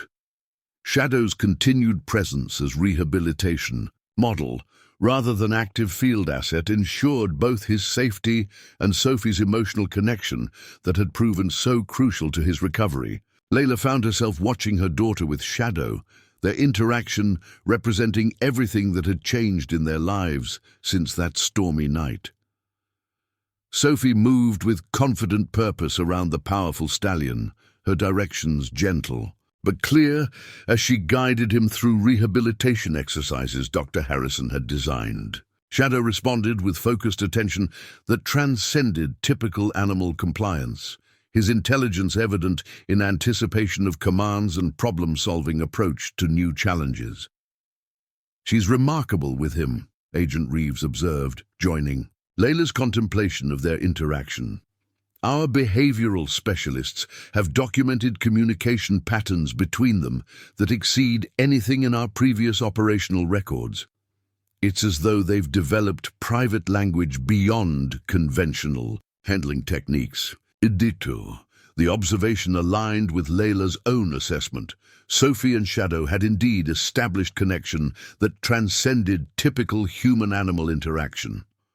What had begun as compassionate care for injured creature had evolved into partnership, based on mutual trust and respect that continued to deepen through their shared experiences. "Mark would be so proud of her," Leila said softly.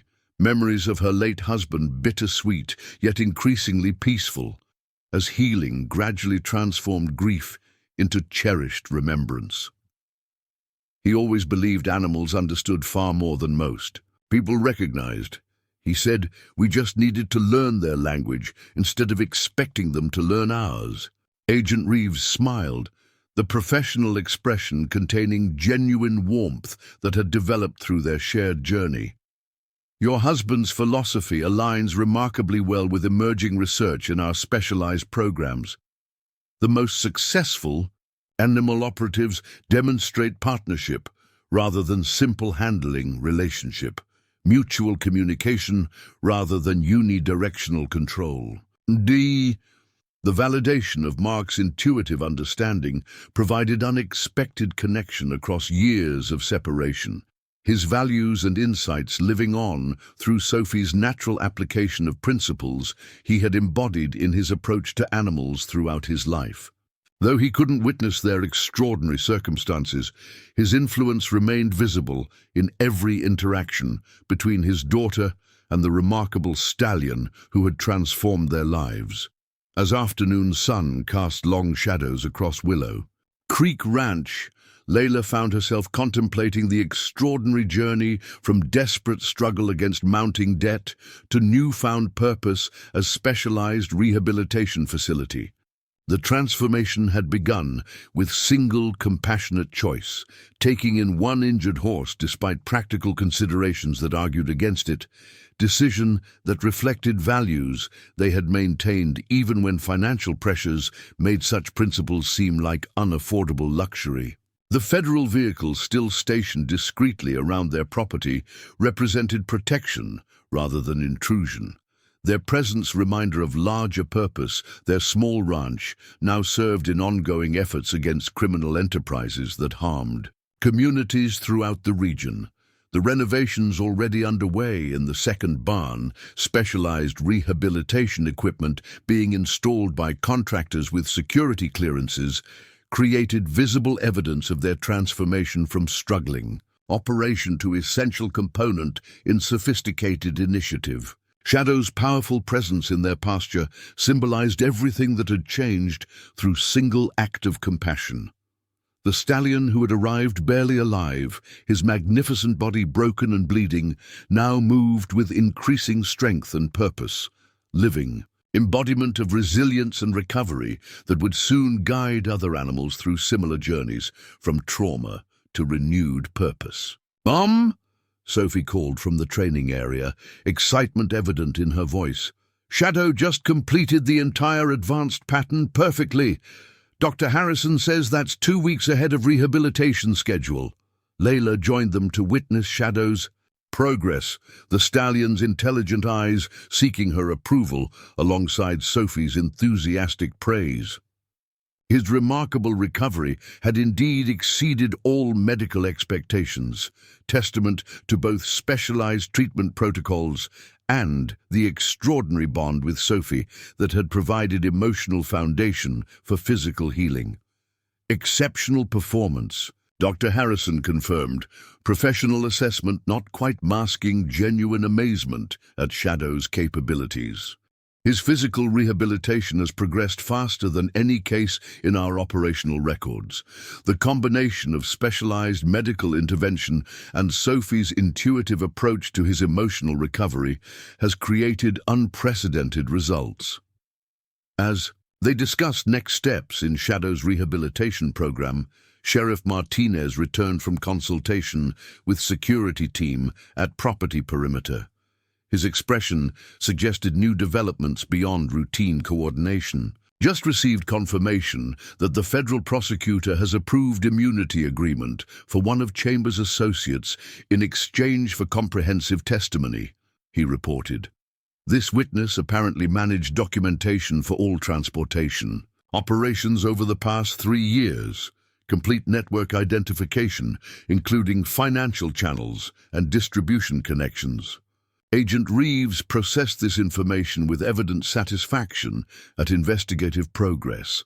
That testimony, combined with Shadow's tracking data, creates airtight case beyond what we initially anticipated. The director's decision to authorize comprehensive resources for this investigation has been fully validated by these results. The operational update reinforced extraordinary impact of their simple, compassionate act.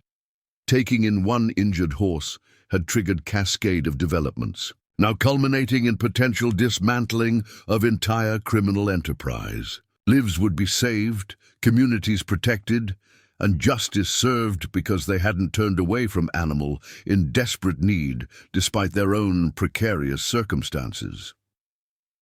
As evening approached, transforming Willow Creek Ranch with golden light that softened weathered buildings and highlighted new construction, Leila found moment of profound peace amid ongoing activity around their property. Federal agents maintained security protocols. Renovation contractors completed daily work on rehabilitation facilities, and Dr. Harrison conducted final evening assessment of Shadow's progress. all elements of their new reality that had seemed unimaginable just weeks earlier. Sophie joined her on porch steps, tired satisfaction evident in her young face after a day dedicated to Shadow's rehabilitation exercises. "Dr. Harrison says the first new horses might arrive next month once the facilities are ready," she reported, with characteristic focus on practical implementation rather than emotional celebration. "He thinks Shadow will be ready to help with their training by then." Leila put her arm around her daughter's shoulders, profound gratitude for her resilience, mingling with maternal pride in her extraordinary capabilities. "You've been amazing through all of this. Dad would be so proud of everything you've done for Shadow." Sophie leaned against her mother with rare moment of vulnerability beneath her remarkable composure throughout their challenges. "I still miss him," she acknowledged softly. "But sometimes when I'm working with Shadow, it feels like Dad's watching somehow.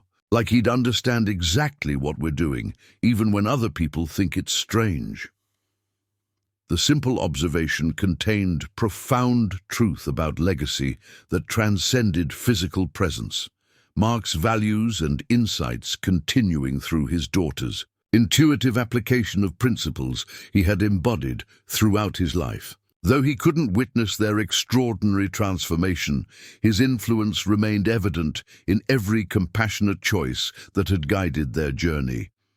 Shadows nickering from nearby paddock drew their attention, the stallion's powerful silhouette, backlit by setting sun, creating iconic image of strength reclaimed from desperate circumstances. His intelligent eyes focused on them with unmistakable recognition, ears pricked forward in communication that transcended conventional understanding of animal awareness. "He knows we're talking about him," Sophie said with absolute certainty. That might have seemed childish imagination in any other context. Yet their experiences with Shadow had repeatedly demonstrated awareness beyond typical animal limitations, intelligence and perception that defied conventional classification. As darkness settled over Willow Creek Ranch, lights illuminated renovation, areas where contractors completed daily work on specialized rehabilitation facilities. Security teams maintained discreet presence around property perimeter, their protection no longer intrusive disruption, but welcomed assurance of safety for both family and animals in their care. The transformation from struggling operation facing imminent foreclosure to essential component in sophisticated federal initiative continued with purposeful efficiency that reflected their newfound stability. What remained unchanged amid these extraordinary developments was the fundamental compassion that had guided their initial decision, taking in one injured horse, despite practical considerations that argued against it. That single choice made, when every financial calculation suggested additional burden would accelerate their collapse, had instead triggered cascade of transformations beyond anything they could have imagined. Shadow's powerful presence in their lives had indeed brought federal investigators, as the title of their story suggested, but those investigators had become allies rather than complications, partners in journey toward justice that transcended individual circumstances to impact communities throughout the region. The tracking device discovered by their veterinarian friend had not merely identified Shadow's origins, but provided crucial evidence against criminal enterprises that had operated beyond law's reach for years. As Leila tucked Sophie into bed, that night, her daughter's final words before sleep captured essential truth of their extraordinary journey. "Sometimes the biggest changes start with the smallest choices, right, Mum? Just deciding to help one horse, even when it seems impossible."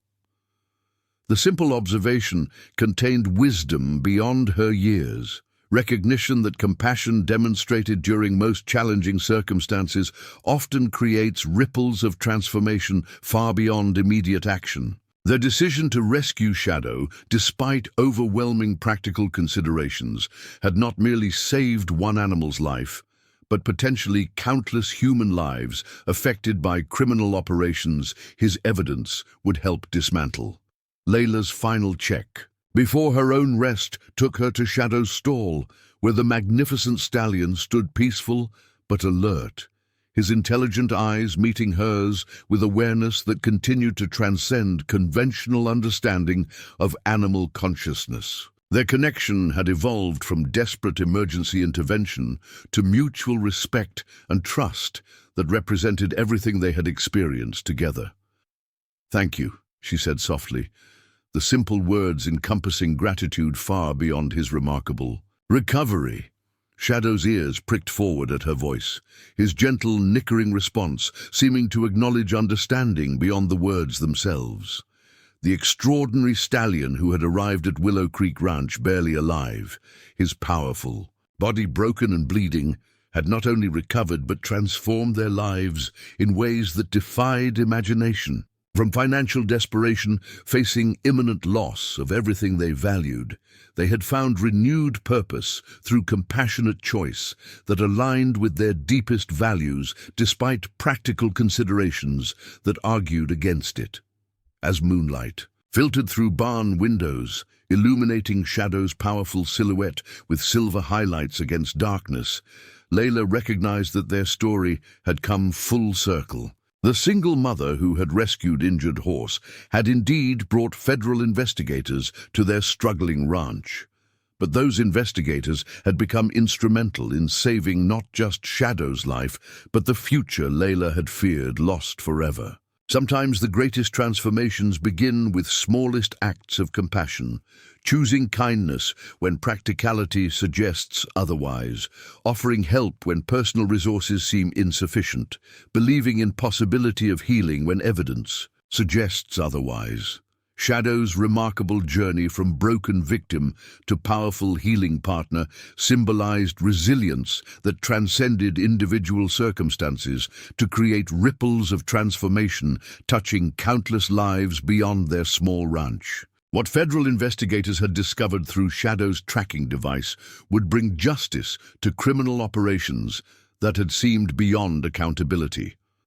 What Sophie had discovered through connection with extraordinary stallion would guide her development with values that would shape her future. What Leila had discovered through their remarkable journey would sustain her through whatever challenges tomorrow might bring. Certainty that compassion demonstrated during darkest moments creates possibility for transformation beyond anything we can imagine when making that crucial choice to help, despite every practical reason not to. Shadow's powerful presence at Willow Creek Ranch represented living testament to this fundamental truth. Reminder that single compassionate choice can indeed change everything, not just for those directly involved, but for wider world touched by ripples of transformation that continue expanding long after initial action that set them in motion. Up next, you've got two more standout stories right on your screen. If this one hit the mark, you won't want to pass these up.